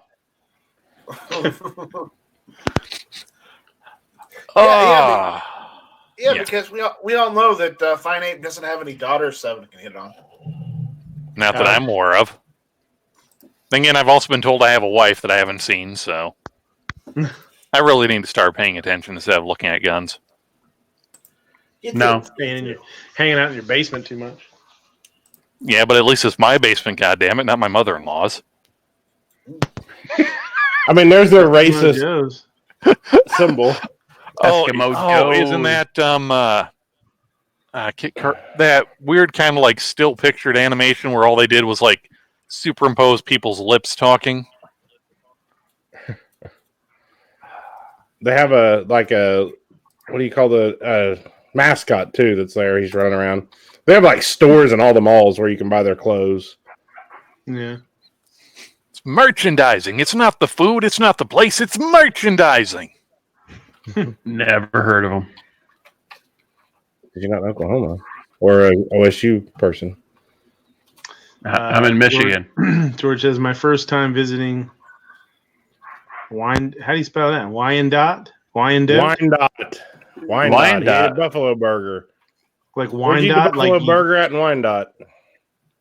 I live pretty close to Wyandotte. We got a Wyandotte in Michigan. Clutched cargo. Thank you, G.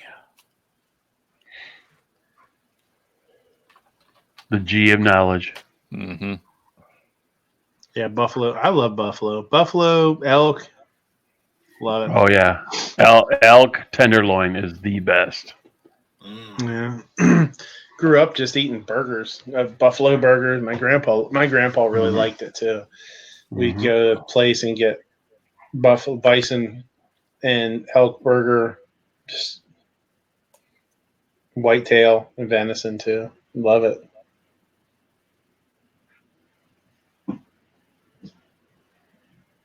Oh, the casino. I don't go to that casino. Lamb. I'm poor. Well, that's why you should go to it. That's where all poor people go, is the casinos. It's pretty much At least all around there, here. Yeah, well, that's true Merchandising, here, too. merchandising. First of all, that's not Mel Brooks' voice. That's Yogurt's voice. Uh-oh. We lost an obnoxious. His interwebs ran out. Probably his wife No, probably he said shut the night. door or something. He had to go feed the fish. They're probably all frozen. They're hibernating. You got to see this one. You got to see He had this to commercial. It's pretty good. spackle. Hibernating He in had ice, to in ice spackle. cubes. Oh, he's going to bed. Gonna go spackle. Only a the hole. government should have guns. A real Indian would know better than that. Look, you got fine ape there smoking a cigar, smoking a cigarette. Yeah. Nice. No. That looks like a yeah, giant doobie. No. No. I don't have any conditions that qualify for the medically and governmentally controlled substance for that. So it's So just you a gotta cigarette. smoke it illegally. In Oklahoma, you No, I just you go can to the get gas them- station, poison myself with Get it nicotine made like up. everybody else. Yeah. In Oklahoma, they just make up your whatever your problem is. You go to the doctor and they tell you have the problem that needs it. Oh, And the doctor's in the back you of have the glider dispensary. anxiety. You need this. You walk in the back door to the doctor, and then you walk out and walk to the front door to get your weed. Next thing you I know, you think got it's in the same glaucoma. building, I'm pretty sure. Yeah, Pink's out there going quasi cannibal on us. He's out there with elf burgers. Elf burger, yeah. I'd eat an elf burger. I don't give a shit. Oh, elf! No, I I'm thought not you said scared. elf, which would make sense since elf Tastes creatures eat cat creatures. Why Tastes wouldn't like cat creatures? pussy. Mm-hmm. Yep. I think that's Mr. Matchstick you're trying to steal there. We have the Pie Works pizza place that have buffalo, elk, ostrich, and a few other unusual toppings. Ostrich is good too. Ostrich is Yeah. good. Mhm. I don't know. I've had bison before, and that's about as. No, wait. Sorry, I've had goat before. That's bison and goat are Yeah. the only kind of non-standard meats I've had. Meh. I don't know. It just tasted like taco seasoning because apparently that's just all they dumped on it was like a package for Yes. 5 pounds of taco seasoning on like half a pound of ground up goat. I mean, that's the thing with a lot of the call them exotics or whatever. For me personally, Non-standard. yeah, for me personally, because I don't eat them very often, I don't want them messed with a whole lot.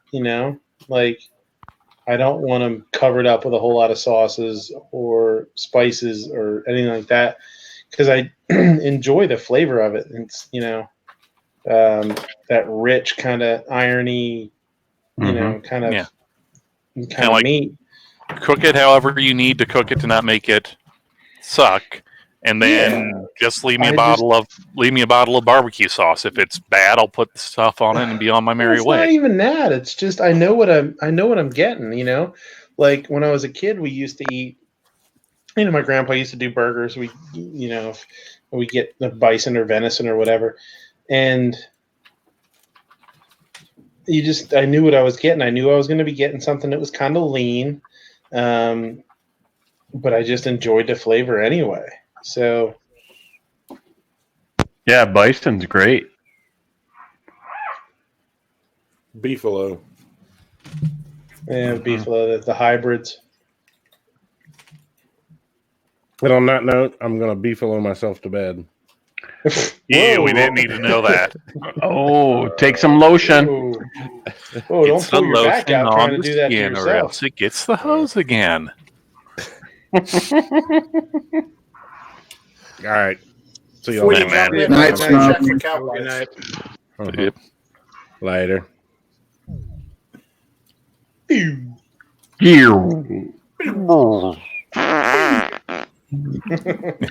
Ooh. Somebody should have used a Mino. There'll be no gas later. Yeah. I don't think we're going to be going too much longer anyway. You guys have anything to talk about? Anything going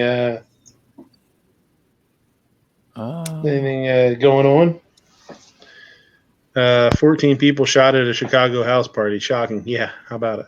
Mhm. And that's just a typical weekend. Those are all law-abiding citizens, I'm sure. It's all Illinois' fault. No, it's Indiana. No, it's all Indiana and Wisconsin. Indiana, I meant. Yeah. And we've come to the conclusion, since it's Indiana's fault, it's roll call's fault. Yeah, roll call applies all the guns to Illinois. Yeah, I mean, if his gun stop wasn't there, they wouldn't be stealing all the guns from it and putting them in the hands of those completely innocent and well-meaning. I'm sorry, not even I can shovel this much bullshit.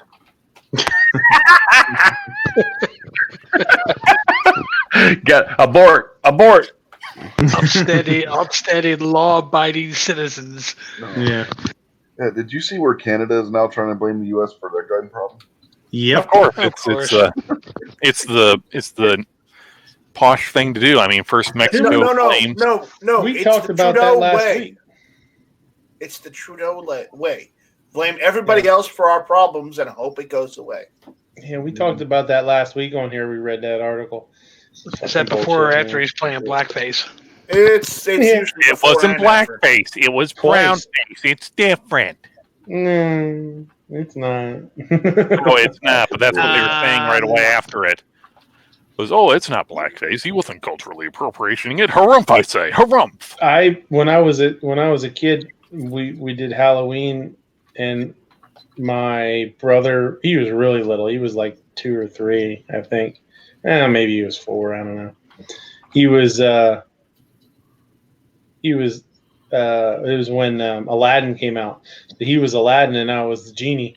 And I was all blue, like blue face paint. You son of a bitch! You are culturally appropriating the Navi from the mind of Mr. James Cameron. I did blue face. I guess I should admit it. It was the Hunan Blue Namid. Yeah.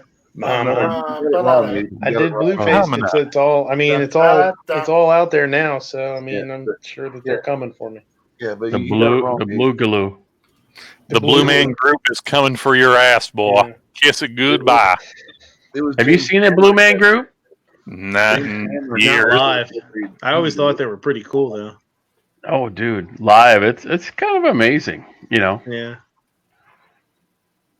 Saw them in Vegas a couple years ago. A guy that comments says Boogaloo happens. Can we free Canada? We can take it over. No, Canada I think will finally what we become need to the do is 51st we just need to state. take over Mexico. Shorter southern border once we get down to like Panama. We can save so much money on fencing. Actually, you know what? Why don't we just stop at the canal? Well, we You just gotta take build one a- out back. We got to build a 3-foot wall between us and Canada. We pretty much, built the canal ourselves, anyways. Well, most of it. I mean, there was those 5,000 Frenchmen that kind of died beforehand building it, but From malaria. yeah. Well, that's the French. No one really cares about them. I mean, their tanks only go in one direction, reverse. How come everything south of the Panama Canal doesn't just float away since they dug all the dirt out there? Cut it right off like Bugs Bunny. Well, now you see Midnight, they didn't cut it quite deep enough. It's kind of like those things where it's kind of like a skin flap. It's just kind of hanging on there, just kind of flapping in the breeze. Well, why hasn't Africa floated away since they cut the Suez Canal? Answer me that, Mr. Smarty Pants. Well, that's what I'm saying. Like, I don't really get it. I don't understand. Plate tectonics. How's this shit work? I don't know. I don't know. Just- Figure it out yourself. Just do.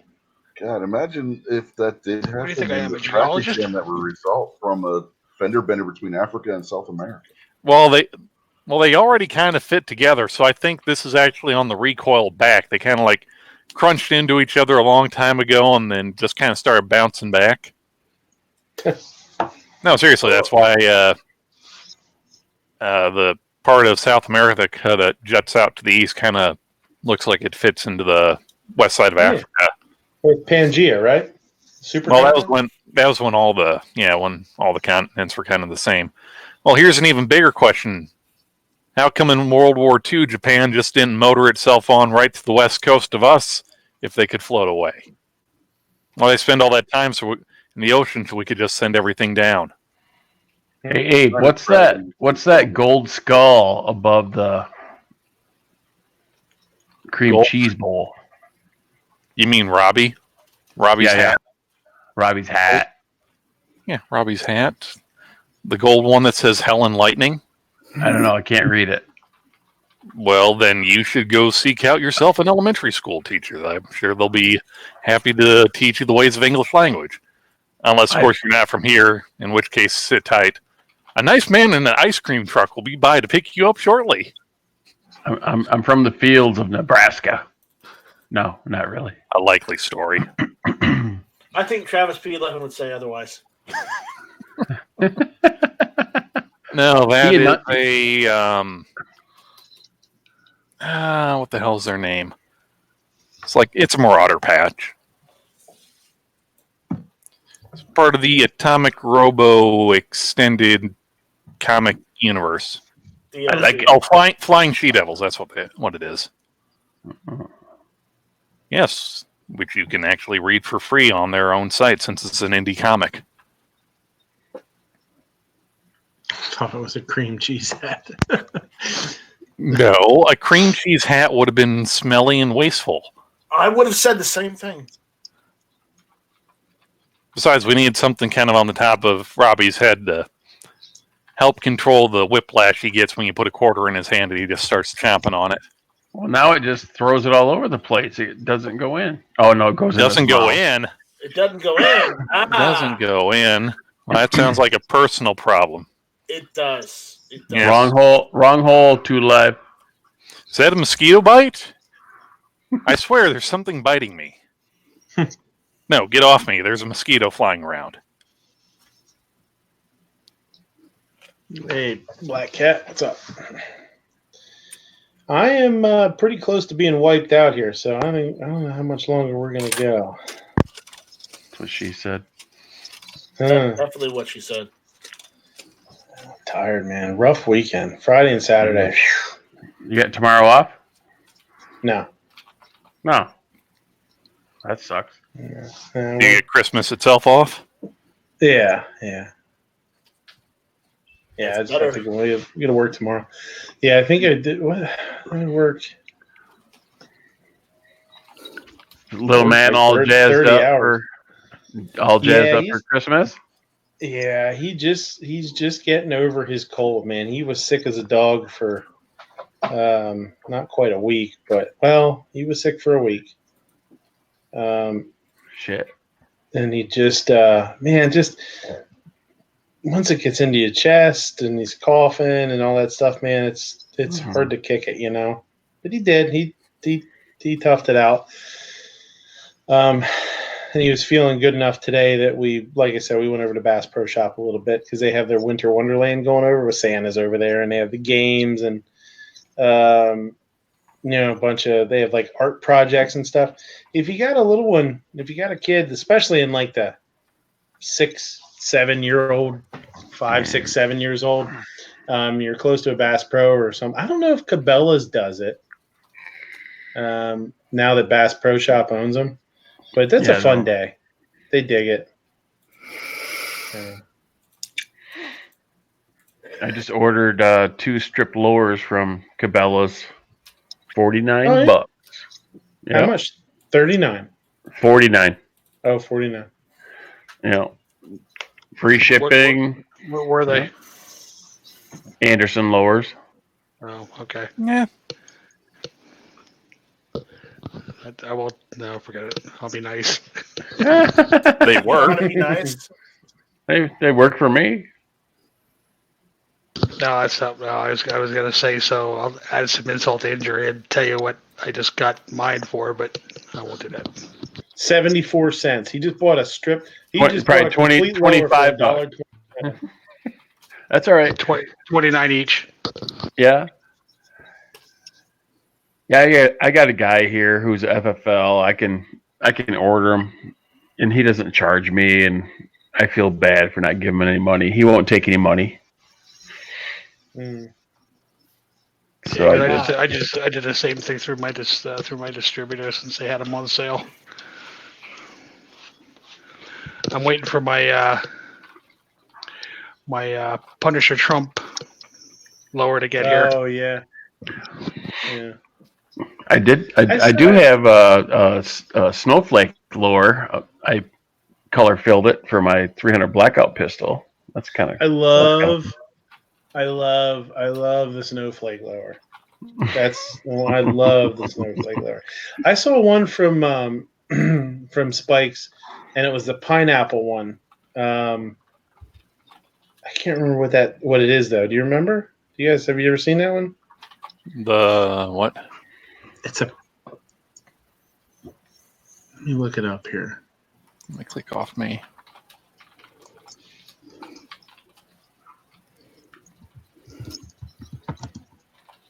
I still think I'm going to get the Franken 15 lower from PSA for my 2-4 Valkyrie build. It's the pineapple grenade. It's a grenade lower. It's like a pine. It looks like they have it colored like a pineapple. Mm. It's pretty neat. Keep it nice and supple. Yeah. Supple. Yeah, that's how it works. You got to soak it in pineapple juice to keep it soft and supple. And it's let me see. Can you see that one? Mm-hmm. Okay. So yeah, it's like a pineapple grenade, and then it's grenade on the bottom, and then at the top they have the leaves in green, and then it's safe, fire, and aloha snack bar. I've been there. It's pretty nice. It's a pretty nice snack bar if you're just wanting to munch on stuff. Yeah. So I really like that one too. I think that one's pretty cool. I'm waiting for Roll Call to put his together because I sent him a snack lower. He was supposed to do. Oh shit! Awesome. Yeah, that's neat. Did that like 3 months ago. Save space. Triggered. If I told my wife I was spending $145 on a strip lower, she'd kick my ass. She'd probably kick your ass if you leave the butter tray empty.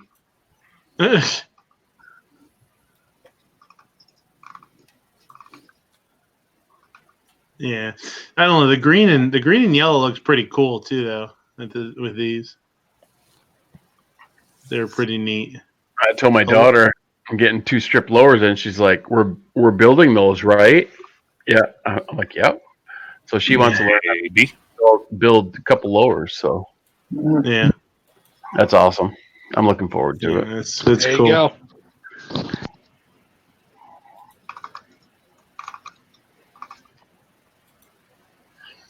Yeah, I'd love to get a snowflake and do a pistol with it. You are a snowflake. A flaking pistol? You know it. I did spend $140 on the pistol grip for the Mossberg shock base. She might not be too pissed now I think about it. But then again, that is $6 more. Roasted pineapple dessert. Yeah, I got that blackout on my, that snowflake on my 300 blackout pistol. Oh yeah. Yeah. 10.5 inch. Yep. Yeah, mine's Clint says Santa is real. He's bringing me a 686 plus after he takes care of all the kiddos. That's cool, man. What were you saying there, Glim Tech? Mine's my pistol lower is M1A2.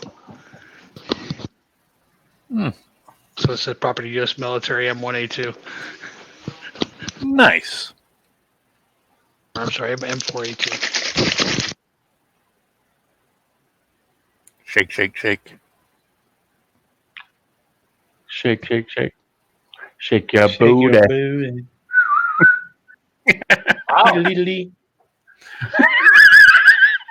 So, here's some news. Here, what? Apparently, Trump got the Chinese to concede on tariffs. Oh yeah. Yeah, them importing our stuff. Hmm. Apparently, the breakthrough in the deal is they're going to drop the tariffs of 800 products that we import into China. That we export and they import. China's a myth. We import. Oh, okay. We sell products. We sell stuff to China too. Yeah, And mostly like agricultural products. Yeah, and plutonium. Food and pharmaceuticals. No, only the Clintons do plutonium. And only to Mother Russia. No, only from Mother Russia. No, it's from It's from the snow Mexicans up north there. Oh yeah, we got some plutonium that you could that Mr. Putin would kind of like there, you know. So you know there, Bill, if you could just hand that over, that'd sure be swell there, eh? Yeah. Wait, they're Russian and Canadian? They're Russian Canadian plutonium being sold by American diplomats to Mother Russia. Hey. There is no A. What is this A shit? Hey. Tell us what it's all about. A boot. I tell you what it's all about, eh? Well, I have my family over for Christmas, so I decided I needed to charge the battery on my car that's been sitting for the last year. Open up the hood and charge it up, and I think it's good. But just about by that time, I see a freaking moose just munching on my damn spark plug wires. Now I got to wait for the Amazon to get my dielectric grease so I can change out the spark plugs. The fucking battery. Bob was here.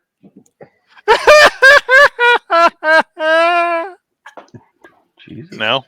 Only Fine Ape would get that because he's been around long enough, like me, to know who Biker Bob is. The man, the myth, the legend himself. Oh, I've He's seen the Canadian that old fucker. that used to be the co-pilot of the Daily Gun Show until he mysteriously disappeared into the Canadian winterland. I send Bob a link every show. Ex-wife. Yeah, he's hiding from his ex-wife. That's what it is. Yeah. No, he's hiding from his ex-wife because it was one of those. Well, he's going to America. He's crossing international borders. He's got to be hiding something from me. He's from Canada. He can kill his wife legally. Apparently, not in the province he lives in. Yeah. Oh. He's in the wrong province for that. Maybe it was a snowmobile accident. He just changed provinces. Oh no! There's no such thing as a snowmobile accident. There's snow machines up there. Get it right, you damn hoser. Now, excuse me, You've been drinking the whole damn 2-4 for yourself, there, bud. Hey, take off, eh? Yeah. Take off, eh? You like my toque? No, I don't like your toque, eh? Yeah, take off, hoser. Yeah, you're a hoser. Many beers. No, this is my 2-4. You go get your own damn 2-4. Guys, yeah, that stuff is just stereotypical. Yeah, why do you think we're making fun of it? 7. Sons of Maple Leaf. Well, the Sun Snob has to get a word in edgewise, otherwise, he's out there by himself. I'll play you in hockey. I gotta get home. Cooking some chicken fingers. Smells like what's going on, man? Out here. What's up? You on your way to work, coming home from work, in the drunk tank? Just getting around for work right now. Oh, Jesus Christ. What? Going to work? Yeah. Well, we need dressed for work at the moment. I figured I'd waited to call in until I had pants on. I mean, come on, Porky Pigging it. Porky Pigging it in December is what the season's all about. Porky Pigging. Just sharing your mistletoe berries with everybody. Porky Pigging and booby tassels. Well, I am wearing booby tassels. I mean, if you want me to turn the camera on, I can show you. Now, are they booby tassels, or are they just those self-adhesive ribbons that you just stick on presents so you get two kind of like 5-pointed stars under your shirt? Well, They still count. he's got 6 nipples. Yeah. Now, are we Well, there's a talking bunch about of 'em. moo or black cat? Because I thought black cat was a male cat. Or Male did I cats have assume his nipples. gender? Male cats have nipples. Yeah. You have nipples, don't you? I have like some hair in some 4 or spots. That 5. Uh, Can't tell. Hey, don't call me guy, buddy. Don't call me buddy, guy. They're under my rolls of fat. I can't tell. yeah. I ain't your guy, pal. I ain't your pal, buddy.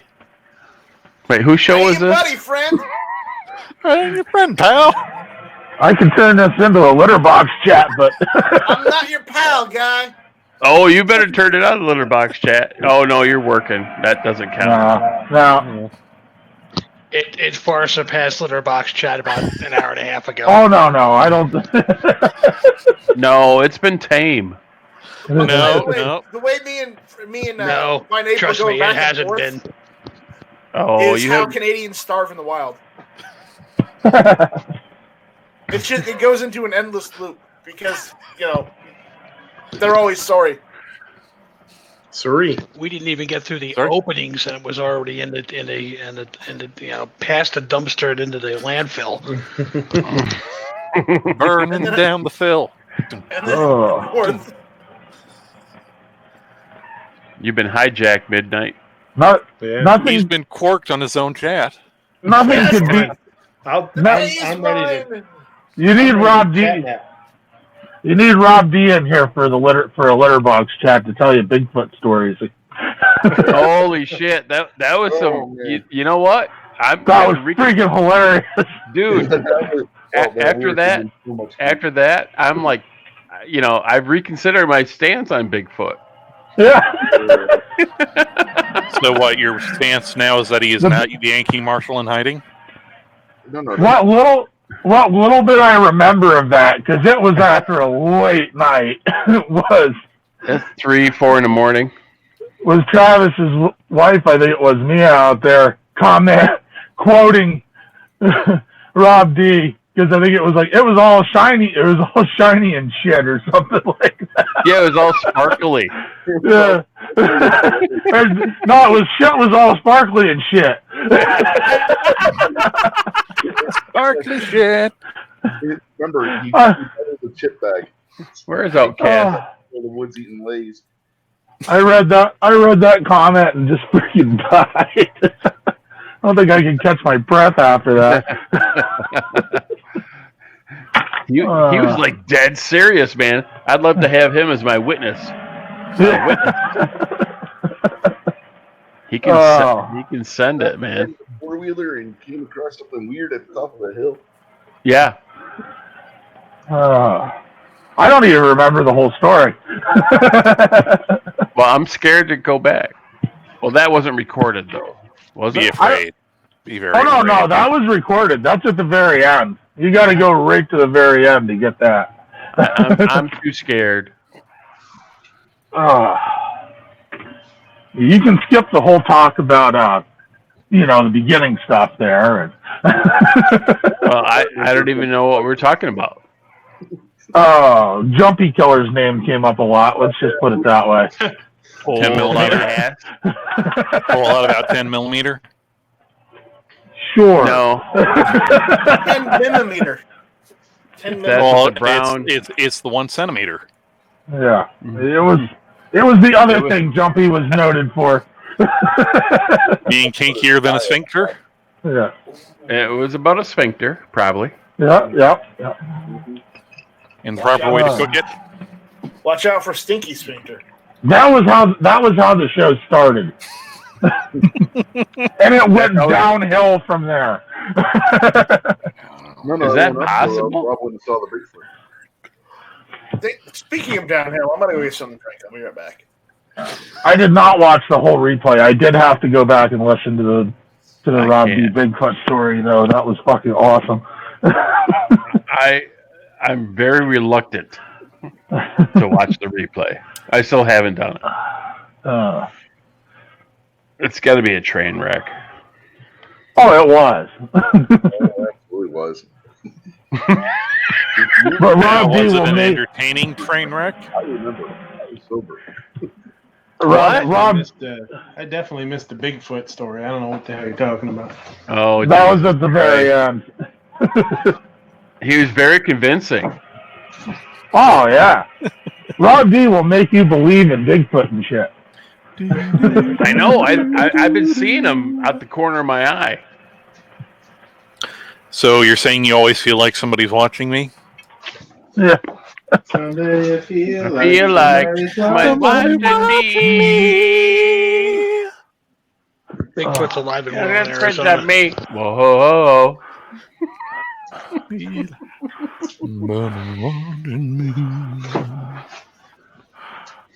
Oh.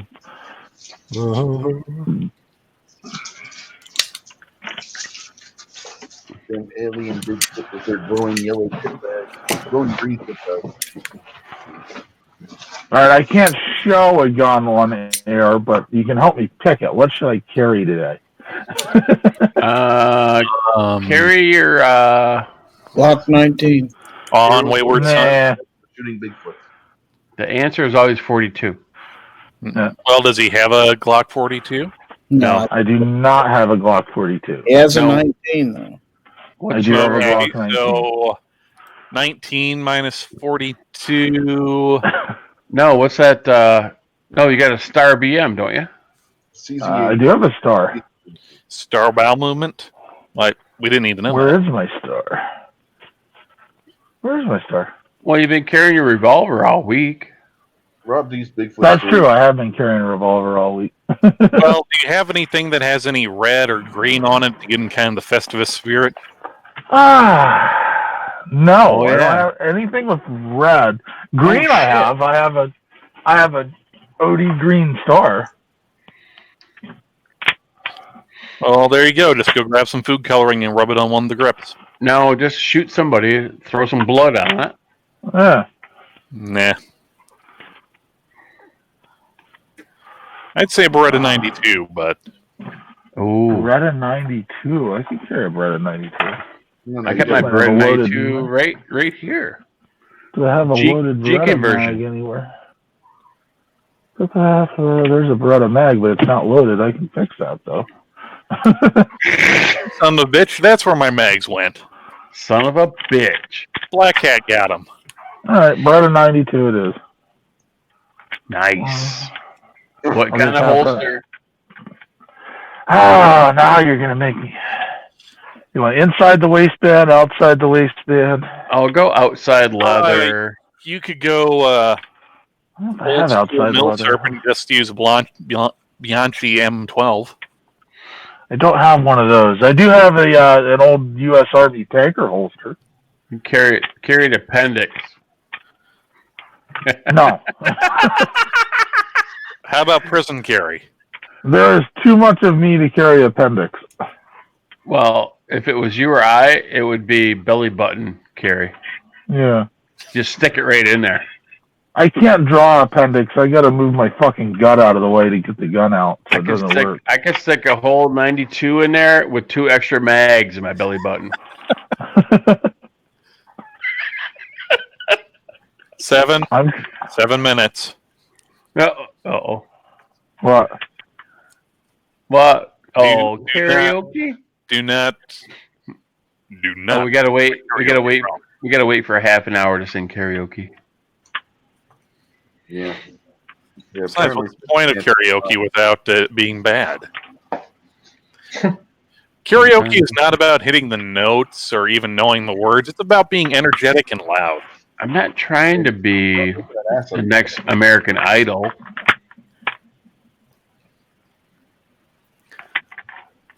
All right, see if I can get a sound on camera. There we go. That's his nuts hitting the bottom of the toilet. Once again, you know this how. The views and opinions. There's what outside the waistband carry. Hell yeah. Oh, fuck. Can't do inside. I do inside the waistband when I'm going to the pharmacy. That digs into my fat. gonna make me find a damn outside the waistband holster for a Beretta now. You just got that like Rubbermaid 35-gallon tote. It's just full of holsters. Now he's digging through his. I do actually. He's digging through his rosary beads. He said you could carry the Beretta 92. Now you just said you don't have a holster. No, I have a holster for it. Well, I have fine. If you don't have a holster, for it. this Mexican carry it. Mexican carry that Italian gun. I mean, you're already There you go. creating it. Belly, I'm telling you, belly button. All right, could you carry it under your man boob then? I could probably hide a Desert Eagle under my tits at this point. Then you could have double. You could have two of them. Dueling eagles with your tatas. Hey, guys, look at here. I got some double D. What are you going on back there? Oh, I got a 50 Action Express and a 50 Action Express with no tatas. and a Thompson Center right there. I hear him digging through there. It's like a cat digging in a litter box. What? All right, there we go. Did you find something? As long as I'm not holding it, I can show it, right? I think. Yeah. Yeah, Just go for it, man. Hands or anything. Who gives a shit if it shuts off now? It shuts off now. Good point. Midnight's like, yeah, pull the plug. Like, pull the plug. I want to get away from these nuts. Somebody show a gun. Show a gun. I did earlier, but we weren't live yet. So there you are. Your AR pistol again? What's that, bud? So was it your AR pistol again? Your AK flashlight Carbon holder? Sherpa. I could do that. Oh, There goes your chat, Travis. I got it. Oh, but you're not touching it. Yep, Gary disconnected. Yeah, Gary was taking off. I guess. I just saw that, and I just saw that in the chat. Did I show you my AR pistol? I got a 7.5 inch AR pistol with a 9-inch bayonet on it. Touched it. Oh no! My hand's just hovering over it. I'm not touching it.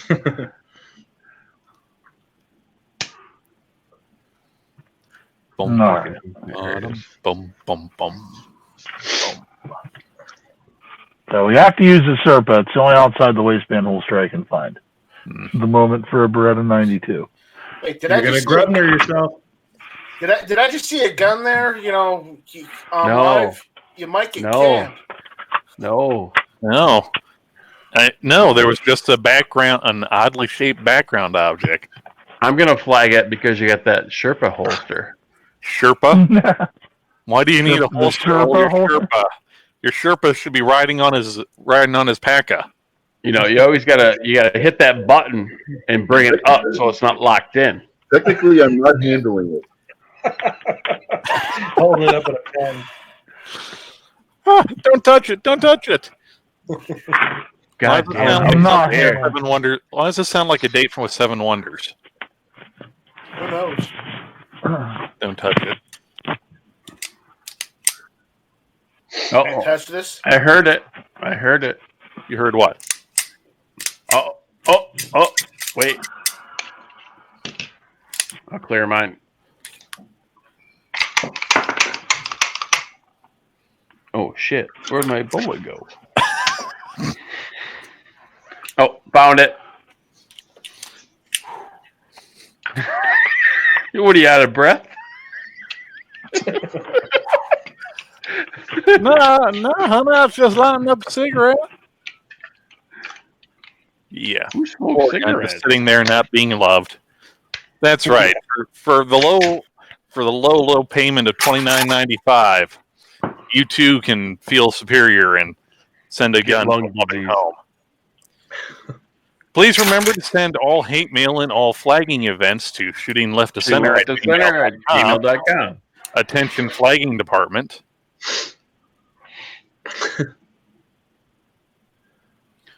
All right. Uh-oh. He's pulling it. No! There's 24 watching. I think I'm gonna have to pull the plug. What? It's only almost 3. Yeah, I know. I'm wiped out. There's still 24 watching.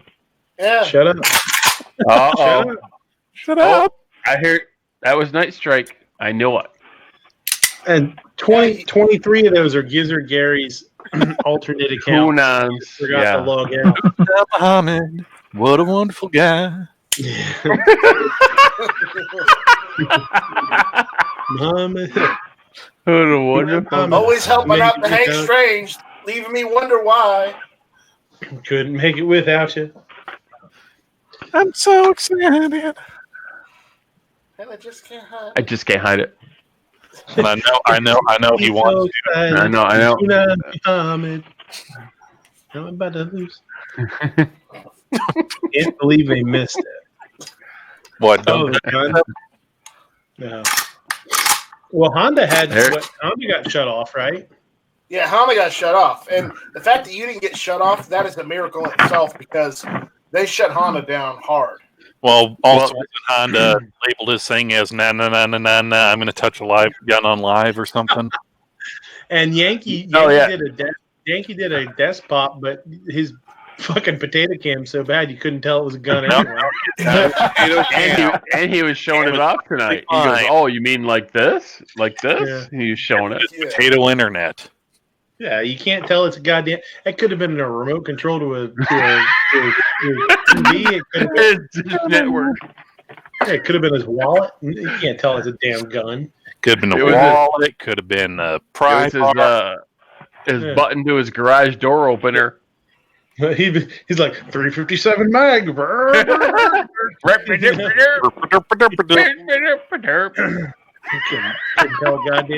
tell anything. Well, if he put a Chiappa up there, it wouldn't look like a gun. So Yeah, it probably wouldn't. It might not trigger it. No. Well, you know what, too? It's just all hold up strip lowers. Hold up strip lower and see if it triggers it. Hold up. That's a firearm now. Hold up. Hey. Well, Okay. technically, if you listen to our AG, I think just a chunk of aluminum is a strip blower now. Yeah, we were talking about that earlier. Or a hunk of wood. Yeah. Dude, I still want to know where you get a pocket milling machine where you can go and mill one out at a gun show, though. Yeah, I don't know. Somebody they made it's like a semi CNC machine, but all it did was you just put a lower in and it just kind of just milled everything out. Popeil's Pocket Miller. Fuel's Pocket AR milling machine.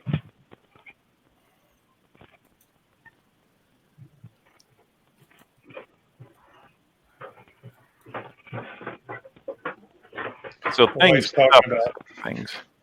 Wife's talking about those Lintz truffles and snickerdoodle. Buy them and eat them. They're fucking delicious. Got them right here in a bag. I should eat a bunch of them so she doesn't have to worry about eating them all. Yeah, in the pocket of big Lintz out there. Mm-hmm. Well, you should, Midnight. I mean, people eating stuff on camera is like big money. Yeah. ASMR. The velvety smooth texture of the internal Snicker. Yeah, food porn. So sensual. And now those mukbang and like ASMR eating things creep me the hell out. They're gross. probably because you work with food. You're like maybe. You're like, you know, the new guy sneezed on that, right?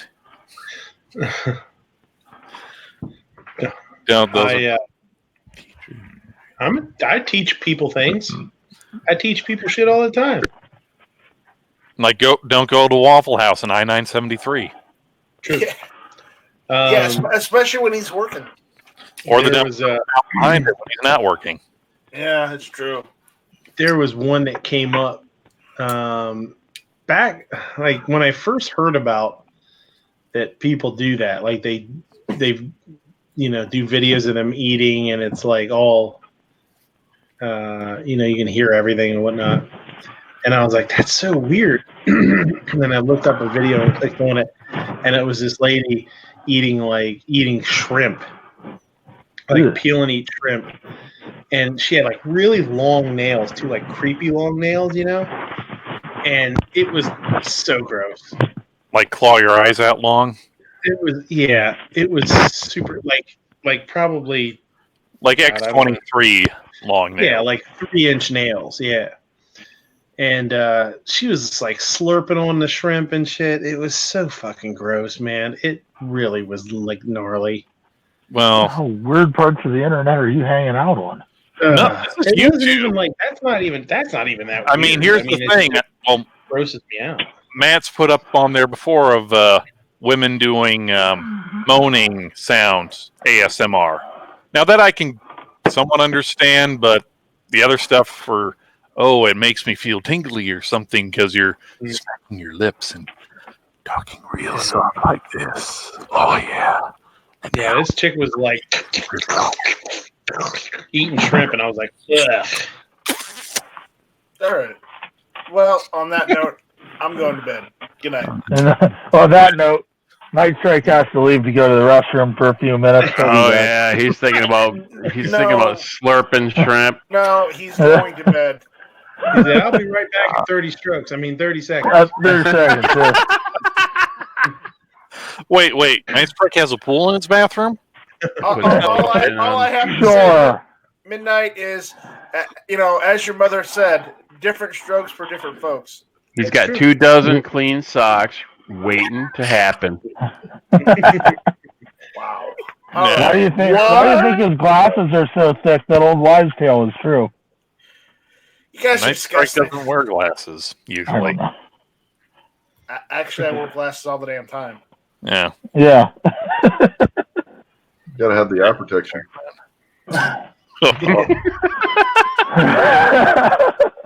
Now, just wait. In 30 seconds, it's not going to be YouTube that kicks us off. It's going to be It's going to be the chamber that kicks us off. Yeah. Night Strike's going to go walk over to the server and just hit a button, and it's going to go. Oops. We are now being recorded. Attention, Skynet now activated. For your asses are mine. All right. Let's get the hell out of here. I'm wiped out. You tried to ditch for like the last half hour. Yeah. I know. Well, that's the way it usually works. Yeah, it is. I just get more and more tired, and then I almost fall asleep, and I'm like, all right, now it's time to go. I'd ask you if you guys have any parting things, but I don't. I'm afraid that you might say something and keep us here longer, so I'm not going to do that. I don't. All right. So let's just steamroller this over. Shameless self-promotions and self-incrimination aside. Here we go. Audiences of all ages. Thank you for watching Midnight Range TM's The Closer. Be sure to check out gunchannels.com for more Pro 2A content. Gunchannels.com is a community focused on firearms, built for shooters by shooters for conversations better than this one. Yes. Just saying, just better than this one. This concludes our regularly scheduled programming, but we'll be back later today with open lobbies. Also, keep an ear out for Black Cat Outdoors beer chats. Tuesdays. Gunchannel.com Monday night programming at 5 p.m. Eastern. It's hasty headlines with never enough ammo. Get a completely fair and unbiased news and commentary. That I have to sell you. At 7 p.m. Eastern, it's the Polite Society podcast on Facebook and Travis P11 King Travi himself Caliber Corner on YouTube. At 8 p.m. Eastern, it's Clovertax MOA Monday on Instagram and Hawaii Volcano Squad's Locked and Loaded on YouTube. At 9 p.m. Eastern, it's Never Enough Ammo, a.k.a. Mr. Matt's Guns and Geeks podcast, The Week in Geek. They'll be talking Mandalorian, the new Star Wars movie, and other nerds-obsessed stuff that goes on in their mother's basements. At 10 p.m. Eastern, on whenever they feel like it, it's intentionally left blank. And every weeknight at midnight, it's the Daily Gun Show. Check out guntube.org as a free and unrestricted Pro 2A video platform. If you like what you see, go over to Patreon and help support the platform by throwing them a couple schmeckles. For cool and unique swag like these wonderful patches you see behind Robbie the Robot, go over to gearwebsites.com. Once again, that website is gearwebsites.com for cool and unique two-way swag. And remember, hot dog is a sandwich, Slim Jim is a candy bar. Keep your guns hurled and your chambers loaded. Seven Wonder says, "Geez, shut up already." 7, suck my needle dick. Ouch. That'll teach. My little I thought my 7 was little in blue timeout. acorn. Yeah, that'll teach him. No. I've got acorns like softballs. Just Looks the like other a one. button on a fur coat. So, have a good Christmas, Merry Holiday, Happy something or other. Don't be politically correct. Have an exciting Kwanzaa. Don't forget Have a Festivus. happy ho ho, and if you don't have a happy ho ho, go get one. Festivus for the rest of us. Mm-hmm. Remember, it's not too late to buy your significant other some mahogany cards. They're out there. And thank you, Mia. I thoroughly hope you enjoy baking that bread, or at least enjoy eating it. Is that like a rye bread for mahogany? No, it's a molasses bread that has chunks of cheese in it. Oh, it's got to be a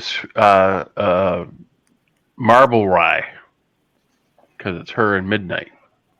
Okay, I don't know who's the molasses in this equation here. Happy Kwanzaa, yeah. I was watching it. I watched the thing the other day, a video, and is it Crowder? Yeah, it was one of Crowder's guys. They went to some Kwanzaa event and were asking people if they knew anything about the guy that came up with Kwanzaa. He was a pretty nasty dude, man. He was like in jail for torturing women and all sorts of nasty, horrible stuff. Apparently, he was a real dirtbag. Now, is this pre or post coming up with his own holiday? Before, or I guess it was before. I don't know. So you're saying he saw the light of Kwanzaa? I suppose maybe. I don't know. Yeah. Who knows? I don't know enough about it. The light. Praise the Lord, I saw Kwanzaa. Whoa. Okay. And on that note, Oh yeah. On that note, Hit the button. Hit the button. Eject. kill it. Yeah. Kill it. I'll see you guys. Eject. See you guys next week, if not a little bit sooner, possibly. Who the hell knows? This was the most racist of all the Xmas shows I've watched. Well, gun websites, in all fairness, since this is the Sunday show, you've only watched this show this week. No, wait, I watched some other ones this week. Never mind. Yeah, it is Monday. Technically, it is Monday. Yeah, so it's So, have a great holiday, and if I don't see you before, I'll see you next week. Have a great holiday and stay out of trouble. And I'll see yins when I see yins. Shall not be in the fridge. See ya. Oh, Merry Christmas, everybody.